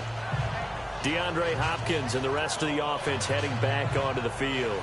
Seems like the measuring stick for a receiver for a great game is 100 yards. Well, he's well past that now. And as we analyze how he's getting him, that's where it really becomes fun because, let's face it, they keep sending coverage at him, keep trying to put the pressure on, yet he finds ways downfield and finds openings. That's a really crafty receiver.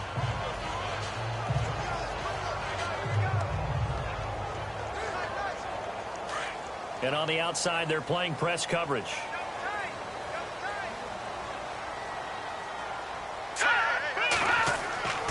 They begin with a run by Miller. And, he'll be shoved to the turf that time, right at the line of scrimmage. Officially no gain on the play, and it's second down. So nothing there, but maybe you blame that on the blocking. Yeah, at some point, you've got to win at the point of attack. And on that play, that was all the defense. They made it happen.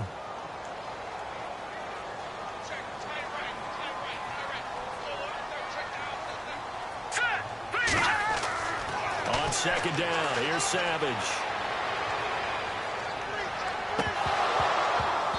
Looking sideline, incomplete. But plain and simple, that's the second time today that he's dropped a pass. And that one, I think, maybe even a little easier than the earlier one that he dropped. Surprising. Was this game announced as a night game prior to, and maybe his rhythm is just off? He's got thrown off. He's got to wake up, enjoy the sunshine, and go play.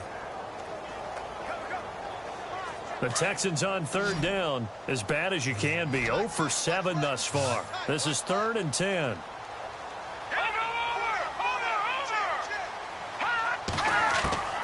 Operating from the gun, Savage.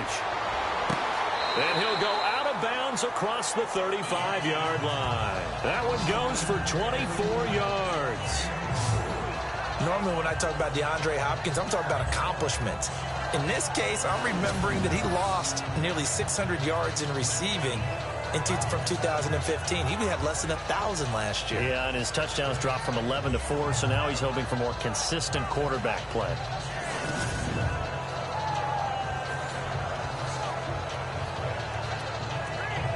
So after that big gain, let's see what else the offense has up its sleeve.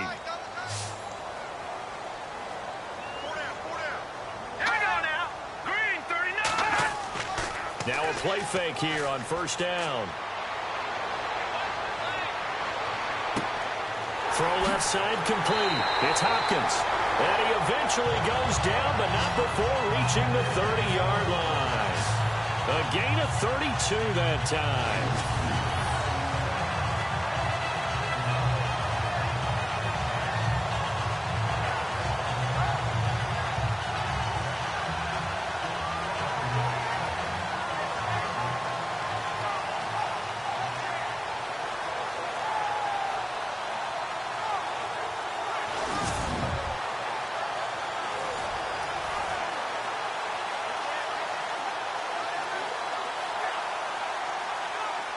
And now a first down following that long gain.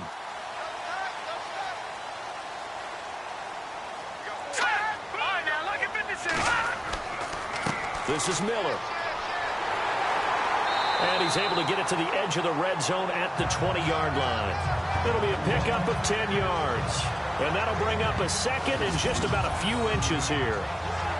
Not an ideal spot to be on first down, but I love that the play caller did not immediately abandon the running game and say, okay, we've got to throw it in order to pick it up.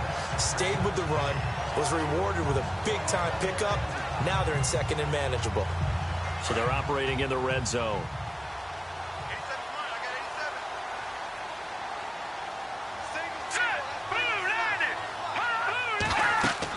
Here's Savage now on second, setting up the screen for Miller. Miller with first down and more.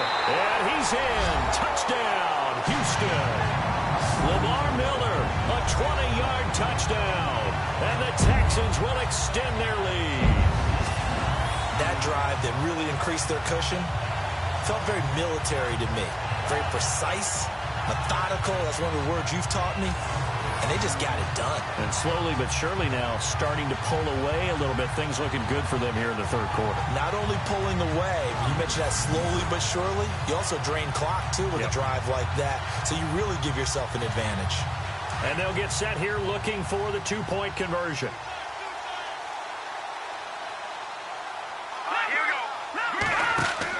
They'll try and run it with Blue. And he will get into the end zone to bump the lead up to 3 scores. Only had a couple of yards to gain there on the two-point conversion, and they were able to do it. And how many teams shy away from running the football in a two-point conversion? They treat 2 yards as if it were 20. If you're a good team running the ball, go to your strength. Go ahead and push it into the end zone. Yeah, they did. It worked.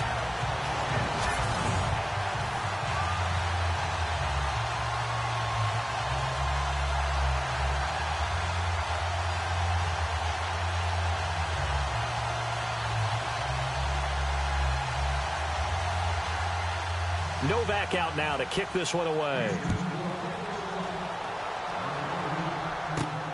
This will be taken in at the 1.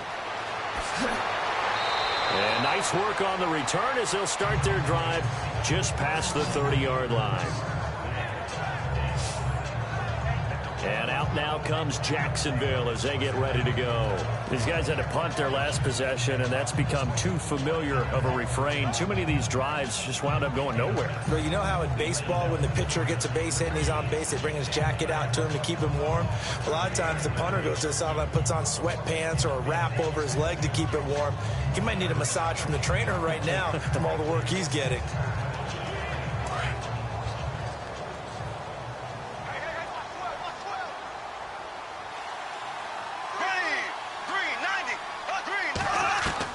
Bortles now on first down.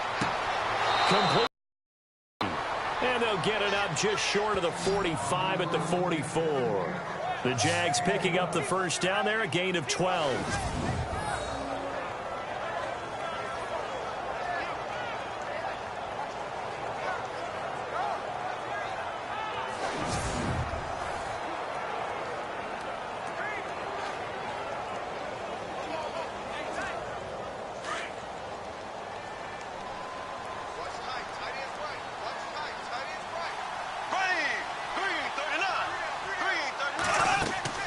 They'll run it now out of the gun. He'll be stopped shy of the 45 despite a great move.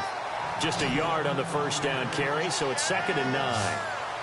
Partner, we know today's NFL is really built around the guy throwing the football. But these short runs, they still pay dividends because they can take their toll on a defense, and they can add up as the game goes along. You control the clock, you control the ball, and that way you often control the game. And as they come to the line, they will not be able to get off another play as time has run out on this third quarter. We'll return with more after this. You're watching the NFL on EA Sports. Back now in Houston. It's Jaguar football, but a little work to do for them. They trail here as we start the fourth.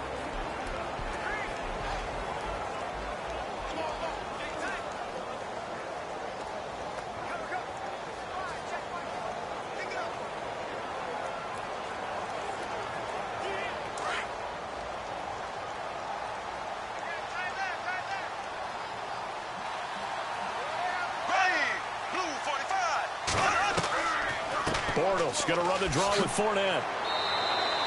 Call it a gain of 4, and it'll leave him with a 3rd down and 6 to go.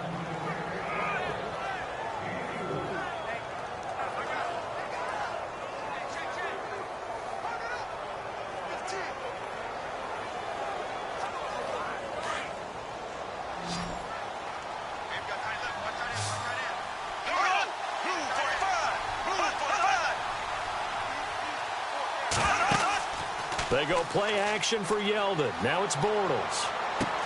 And Robinson with a big catch. And he'll get this one down near the 20-yard line. That goes for a gain of 31. He's such a good route runner. Shows it there on 3rd down. Very proficient and a good pass. And you know what I've observed over the years in the NFL? The better a route runner you are, the more confidence your guy's going to have in you to go to you in important times because he can trust you being in the right spot, and they connected there and picked up a 1st down.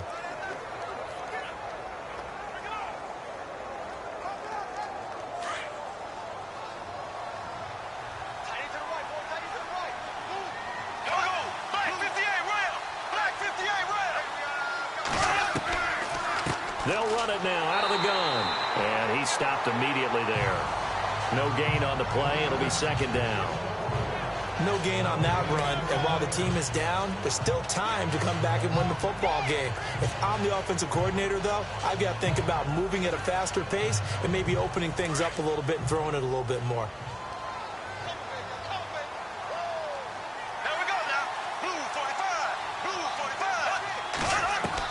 Now Bortles throwing on 2nd down. A throw left side complete to his receiver Westbrook. And he'll go out of bounds in the red zone just inside the 20. That catch good for 5. It's 3rd down. This drive, it's been a good mix. 3 passing plays, 3 runs, hitting on all 3 of those passes, and the last one putting him in the red zone. So wouldn't you think play action right here? Because you've got the ability and had the ability to run it and throw it. Go play action and take your shot at the end zone.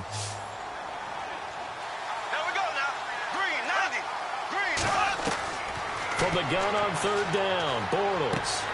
Open man is Westbrook, complete. And he has the 1st down before he's tackled at the 5. They're able to convert on 3rd down, and that sets up a 1st and goal. When the hitch route is run really well, that jab step off the line of scrimmage by the receiver, which is designed to back up the defender and give him a little bit of space, all you want there, get that space, catch the football, and then make a move and pick up extra yardage, and that's exactly what he got done there.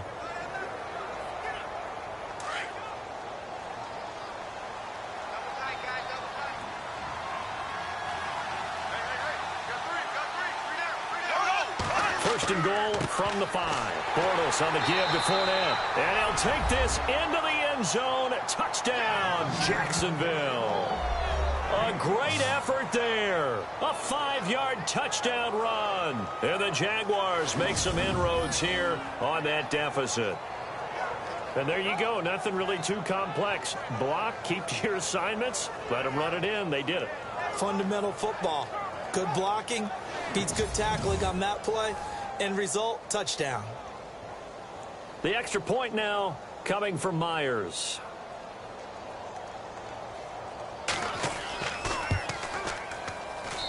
And the lead is trimmed down to 10.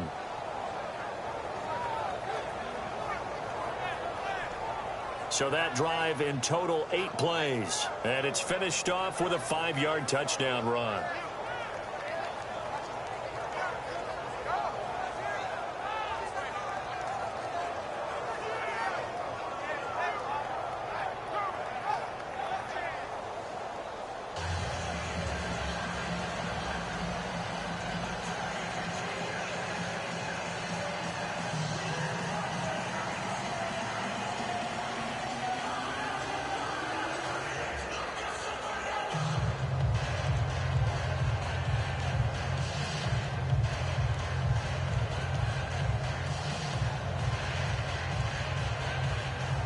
Here's Myers now to kick it away.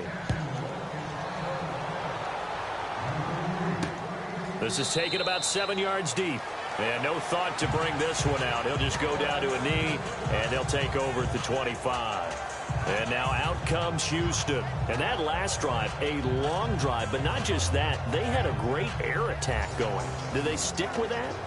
I would think that they would, because if they were confident enough to do it on the last drive, starting backed up in their own territory, why would you change anything? They've got to be confident about what they're presenting and continue to do so. Yeah, because the secondary, they really look clueless. And that was amazing because that drive went and went, no adjustments, and no big plays by the defense to knock the ball away. On first down, it's Savage. And his throw here is incomplete. They were trying to get the connection with a former Buckeye, Braxton Miller. And that'll bring up second down.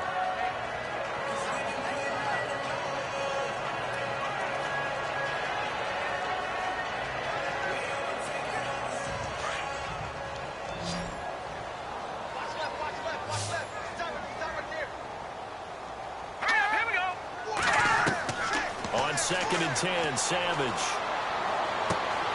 Wide open receiver complete. And they get him down, but not before he takes it across the 40-yard line. A big one there for the Texans, 18 yards. Another nice pickup through the air, and I think a lot of people might expect them to run the ball in this situation, Brandon, but with this lead, they're electing to throw the football. Swings, slants, quick outs, things that they consider safe.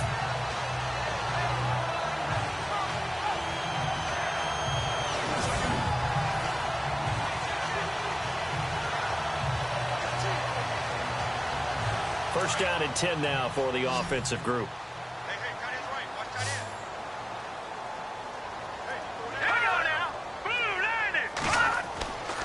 Now Savage.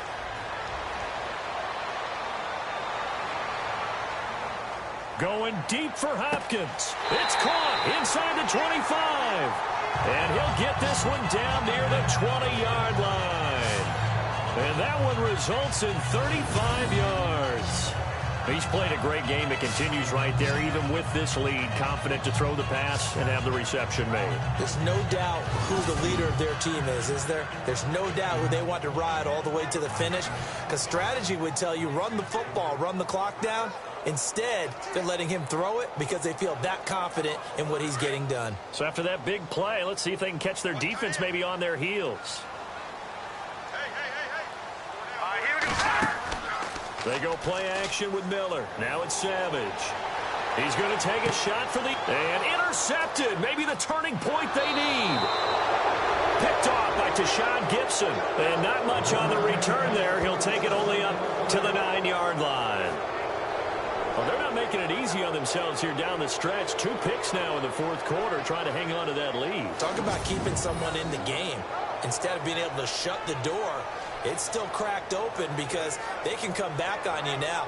The only people who are really happy about those picks, any fantasy team that has this defense.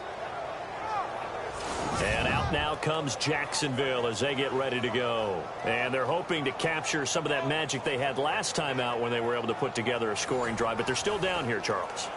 Not the major concern, though, because of what you talked about. They scored the last time out. They feel good about themselves. They feel like their game plan is now in effect. They know how to attack and what plays they want to put together. But they've got to keep it moving in the right direction because, as you did note, they are down on the scoreboard.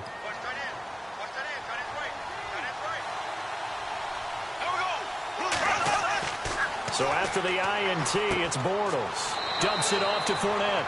And he will be hit with a lot of force and spun down. 5 yards on the pickup, and that'll make it second down.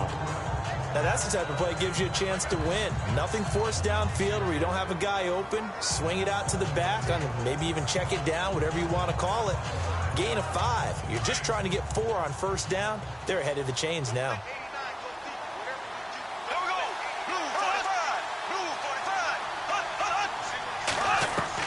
On second down, here's Bortles.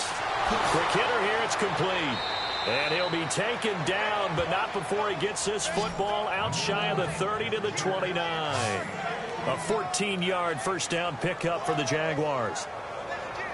And so throwing the hitch route is actually one of the safer things an offense can do. Get the ball out to the receiver as fast as possible, hope he's got man-to-man coverage, and hope that his athleticism wins on the perimeter.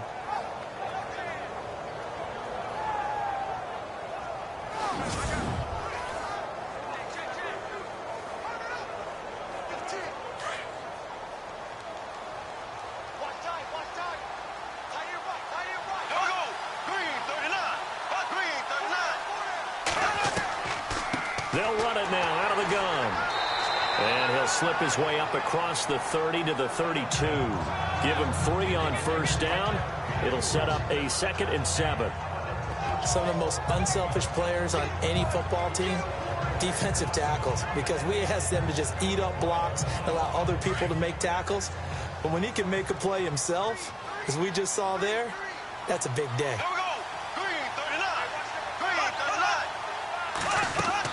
Bortles to throw on second down. Oh, he's got a man wide open, complete. And able to get this one across the 45 before he's brought down. First down, Jacksonville. The passing game looking sharp on this drive for the Jags. And with that last play, he's now up over that 300-yard mark. And in today's NFL, it almost feels routine. And I hate that when you talk about a 300-yard passing game. To me, 300 yards still signifies excellence, and he's achieved that in this performance.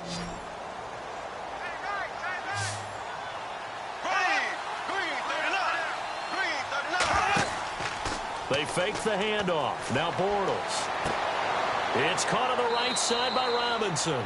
And he'll get this one down near the 20-yard line.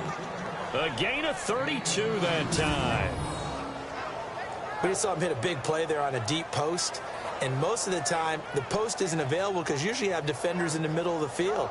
But if you throw enough curls and crossing routes and underneath routes, I know from experience, they get tired of watching those balls get caught. They start to creep up a little bit, and that's when you can hit them big over the top. So after that big gain, let's see what else the offense has up its sleeve.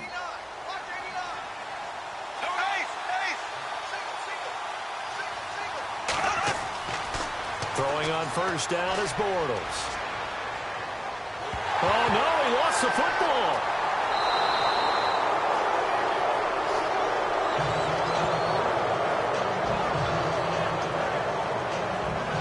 On plays like this where the ball comes free, it's often unusual for the team that lost it to get it back.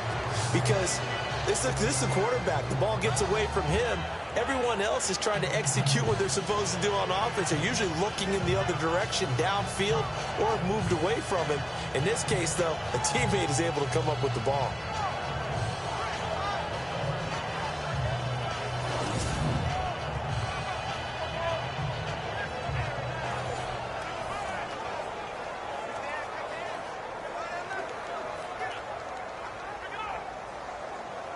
A near turnover, but the offense recovers it. Now they'll try to regroup on second. Now whistles here, and I believe one of the Jaguar linemen might have moved. False start, offense. And that'll set them back 5.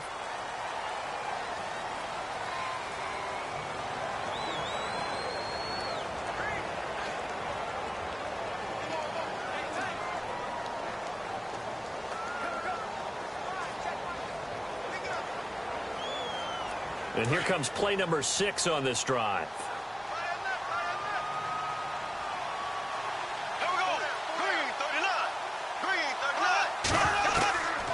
From the gun, it's Bortles.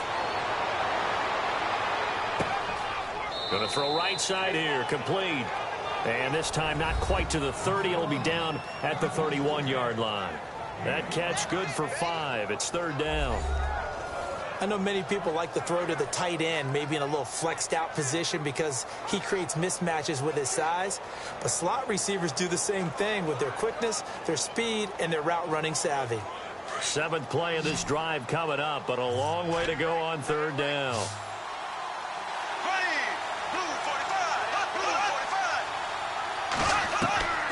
Shotgun now for Bortles. And that's going to be too high. Out of bounds and incomplete. This defense was definitely alert to the possibility of the deep ball, and they were more than ready for it. They've got the lead, fourth quarter. Maybe can expect more passes like that downfield. So on fourth down, out trots the kicker in a big spot here. From the right hash, this from 48.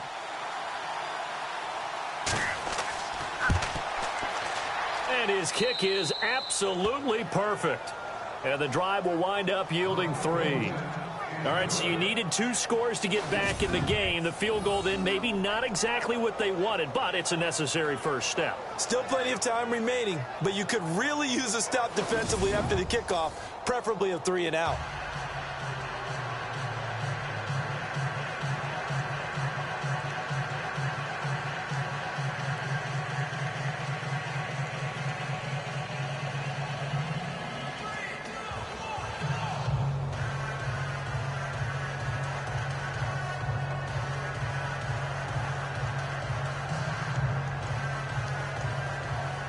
Myers now converted on the field goal try. Now he's on to kick it away. This is taken about 7 yards deep. And no thought to bring this one out. He'll just go down to a knee, and he'll take over at the 25. Tom Savage ready to lead his troops back onto the field. And he comes out on the heels of an interception he threw last time they had the ball. Yeah, and you know, the quarterbacks that I know that are the best ones, the ones that really know how to lead their team, they tell them, that's on me. That's my bad. But let's go back out there and move ahead again, guys. We can get this done. One good thing for him, it did only lead to 3 points and not a touchdown after that turnover. Big thanks to the defense.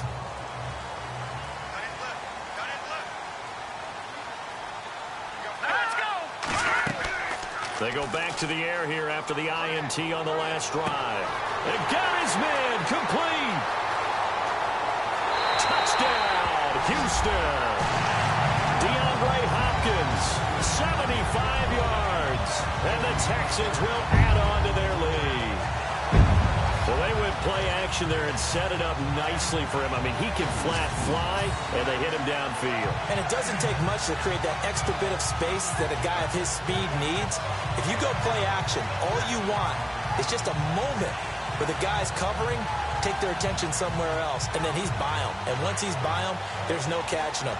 As they always like to say, if a receiver's even to a defensive back, that means he's leaving. Unless that DB is Charles Davis, right? In that case, he left me a long time ago. Come on now. Trust me.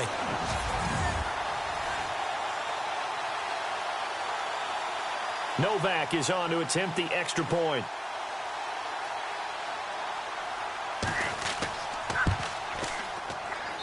And the lead is up to 14.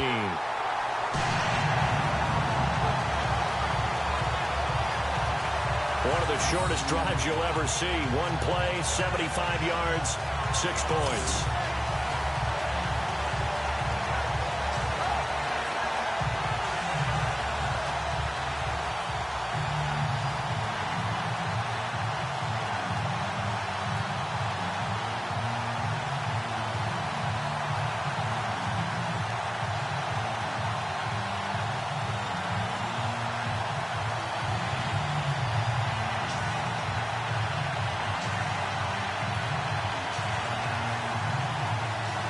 Novak out now to kick this one away.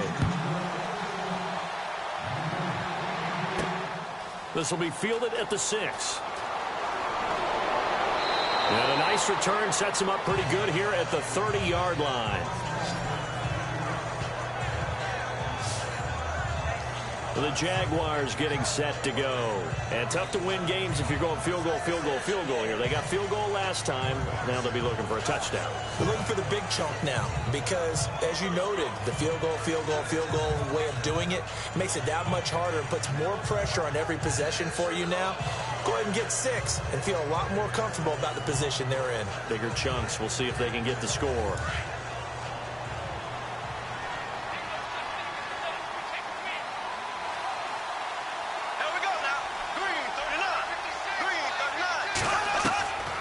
First down, Bortles. And it pops free. The collision there jarred the ball loose and brings up second down.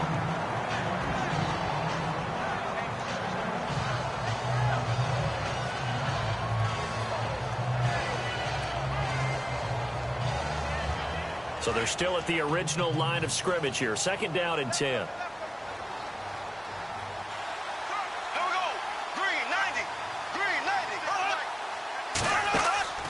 They'll run it now out of the gun. And he's got a good gain of 7 up to the 37. Well, partner, I know this type of running back. I mean, this size, this intensity usually gets better as the game goes on. I can just tell you from experience, the first few quarters, oh, you're eager. You come running up there, I'm going to tackle this guy. By the fourth quarter, you're coming up and thinking about it. And D-line wearing down fourth quarter. Yeah, that's not a guy they want to see consistently.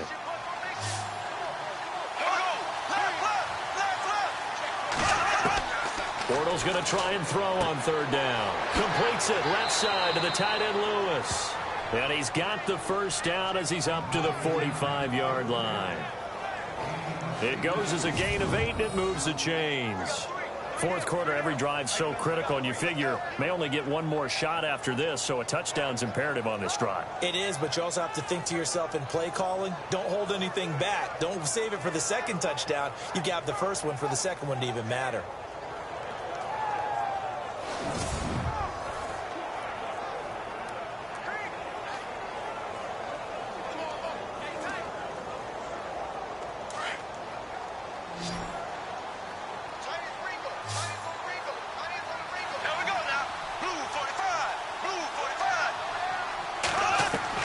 Bortles now on first down. A strong running. Looking middle, and it's incomplete. Trying to get it there to D.D. Westbrook. And now it's second down.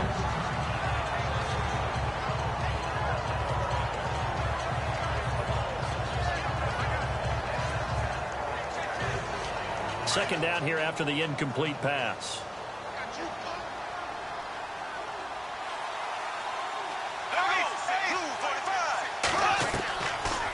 They'll run it now out of the gun. And he's going to fight his way forward here for a modest gain. They get 6 here after the incompletion, and it'll leave them with a 3rd and 4. And there's a run to be happy with. Good, solid yardage. He'll take that anytime you hand the ball to a back. And defensively going with a dime set. 6 DBs on 3rd and 4.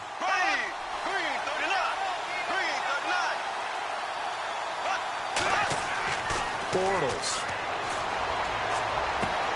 He's got his man here. It's Green. And he'll get this one down near the 20-yard line. They give him 27 yards on the 3rd down conversion. And in a 2-score game, obviously, every play, every 3rd down, like we saw there, magnified. Big pickup. It was a huge pickup. What they really want, though, is to not even get to 3rd down. They've got to maximize time and conserve as much as possible.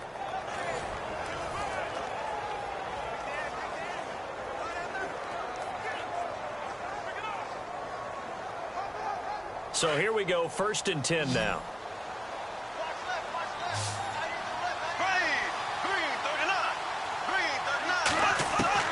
Working from the gun, it's Bortles. Firing quickly here, and that's complete. And he's able to get it to the edge of the red zone at the 20-yard line. The completion good for 3, and it's second down.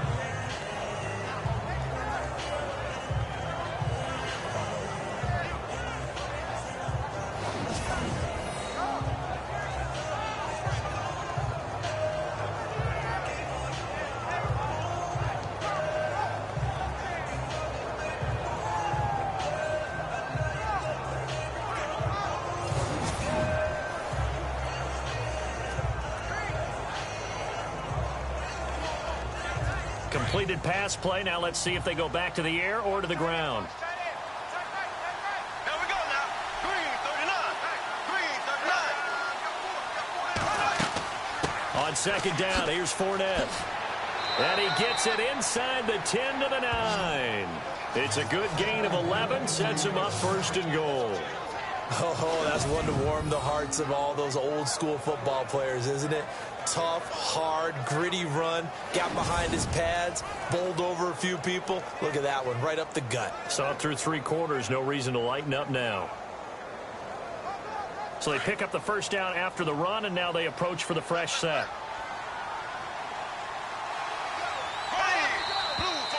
Now whistles here, and I believe one of the Jaguar linemen might have moved. False start, offense. And that'll be accepted, of course, and that moves him back 5.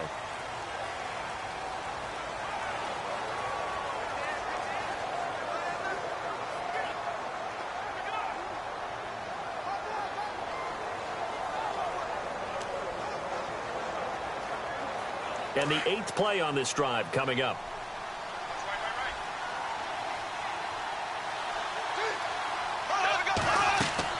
After the penalty, it's Yeldon. And this play goes nowhere. Losing yardage back to the 15. That's going to go as a loss of a yard, and it'll be second down. Brandon, as a defender, after a big running play against my group, I'm actually happy to see a draw play. Why? It takes a little bit longer to develop, and that gives me a chance to diagnose it and get to the play quickly.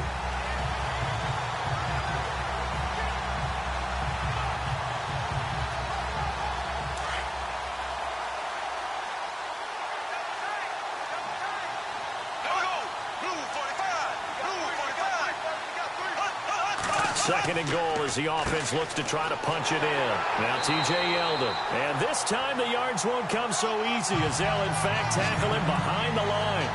They'll lose a yard, and it brings up 3rd. Don't forget about finding a lane there. He barely had time to look up before he was planted in the backfield. Probably fortunate he was able to hold on to the football.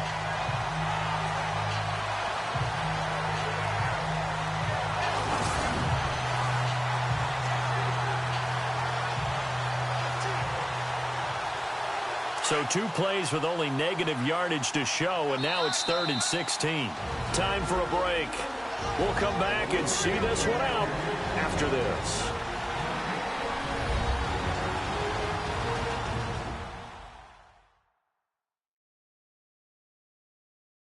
So it's Jaguar football here as we welcome you back.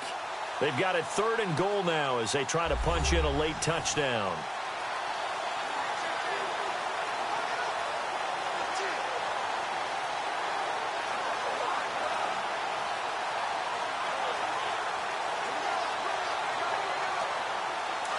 And this seemingly endless drive continues.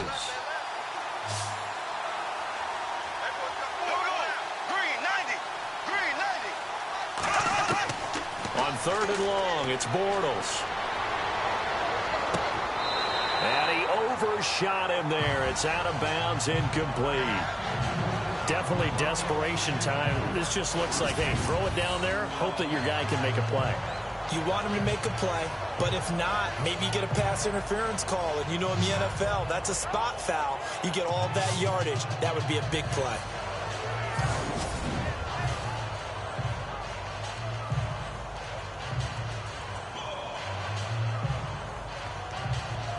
The field goal doesn't help. They're going to go for the 6 here on 4th and goal.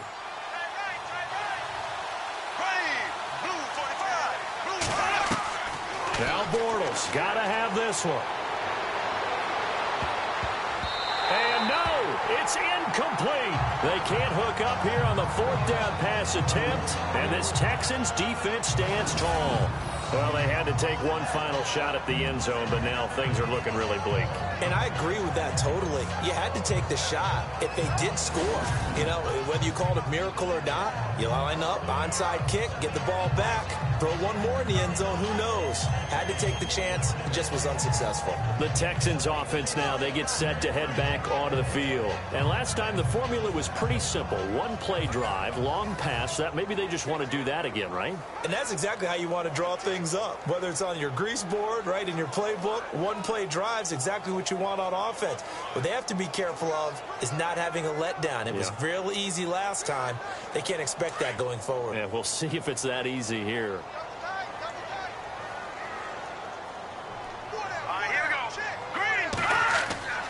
They'll start out on the ground. It's Lamar Miller. And this has been a familiar sight all afternoon as they stop him behind the line.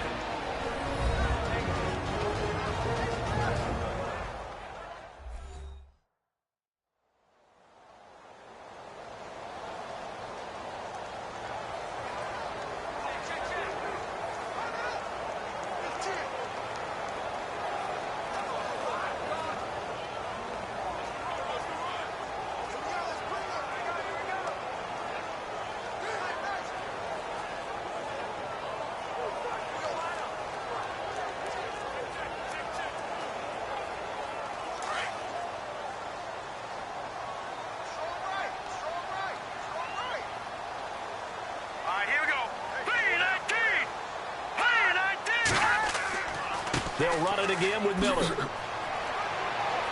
And there just continues to be nowhere to run. He's bottled up again at the line of scrimmage.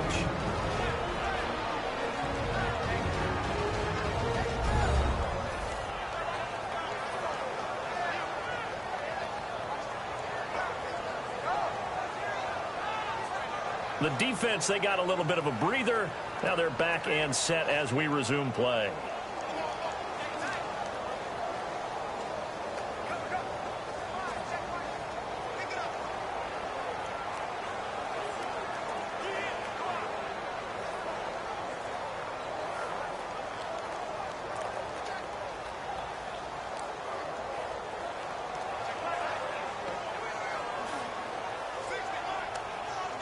The Texans on third down. Just one conversion in 8 tries. Not good. This is going to be 3rd and 13. All right, here we go. Green, 39. Now the Purdue man. This is Akeem Hunt. And he'll be a couple yards shy of the 20 at the 18. And play is stopped here. Timeout. It's the defense calling the timeout here. That'll be their 3rd and final stoppage here as we step aside. So the defense had a chance to catch their breath, and now they're back out and ready.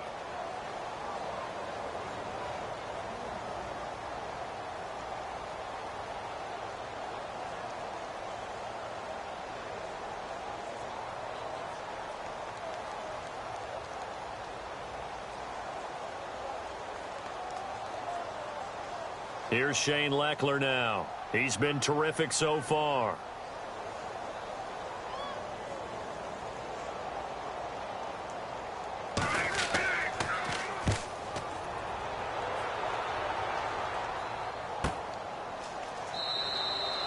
So a change of possession here on the punt. And possession will switch hands, 1st and 10. The Jaguars offense now heads back onto the field. They had a great drive going last time. They were moving the ball, and then all of a sudden it just stalled out. So we'll see what they can do here, Charles. And it's always easy to second guess when you don't get it on a 4th down try. But they had to like the feeling that they had going on offense. They want to continue to see if they can capture that again on this drive and maybe get in the same position. Yeah, and that's, I mean, like I said, they were moving the football. It's not like they went 4 and out, so I don't think it's a deal where the offense doesn't have confidence. No, I agree with you totally on that one. If anything, they may have gained more confidence. Okay, they stopped us once. That's all right. Let's keep moving it. Make them do it again. This one caught by Lee. A good pickup there at 22. 1st down now, but that clock rolling. They'll run it now out of the gun. And for one of the few times here today, this run's not going to go anywhere. No gain on the play there. 2nd down. Boyle's going to throw. Now a desperation throw deep. And this is caught now for a late touchdown. So hold everything here. This one's not over yet. No, we're not cheering. No, we're not rooting. But I am excited about this, and I know you are too. We got a ball game again after that big-time strike. Big-time strike, and you are right. Don't go anywhere yet. This thing's not done.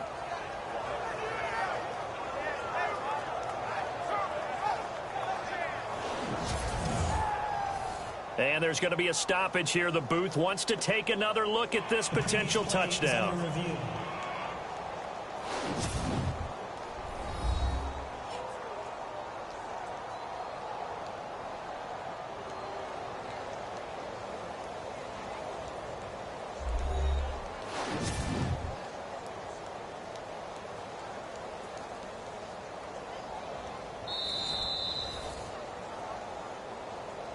After review of the play, the ruling on the field stands.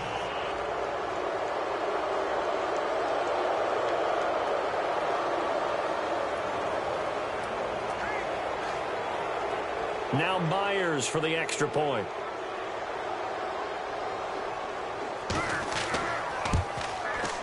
And that'll cut the lead down now to a touchdown.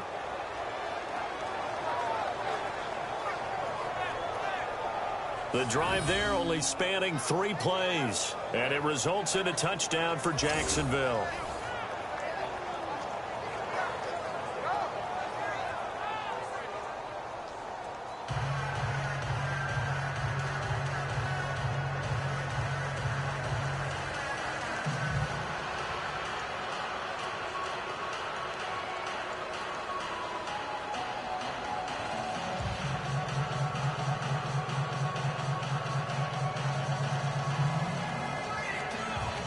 So there is still time, a little over 50 seconds to go, but this becomes a critical onside kick. And this will be recovered by the Texans.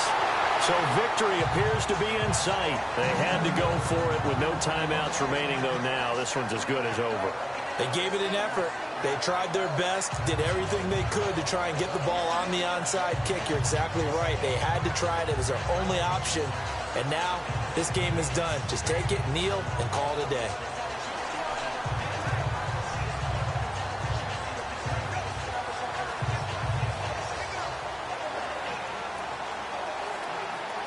And now out comes Houston. Certainly want to avoid what they had to do last possession. That was punt the football, because this game's starting to tighten up. In a basketball sense, you think about taking a little bit of the air out of the ball, right? Maybe milk some clock, limit the possessions. In this case, they might want to do the same thing, but control the game offensively. Put together some first downs, put together a drive, and keep it away from them.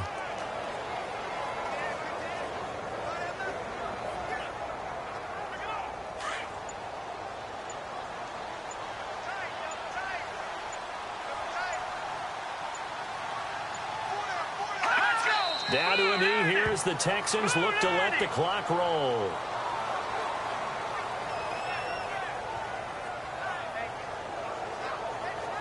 Well, I know at points in this when you wanted to close your eyes because of all the points that were being put on the scoreboard. You're a defensive guy, but it was a fun little track meet, wasn't it? It was, and you know the people really enjoyed this game?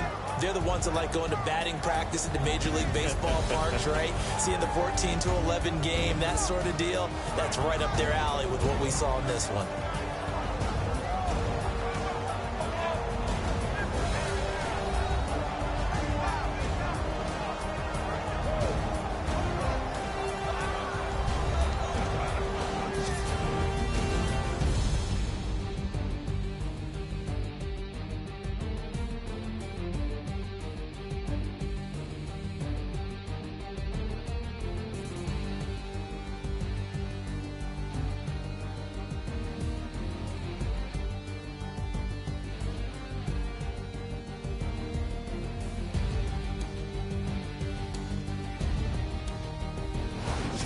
That'll do it for us. For Charles Davis and all our hardworking crew, I'm Brandon Gaudin. You've been watching the NFL on EA Sports. For more, find us on Twitter at EA Madden NFL.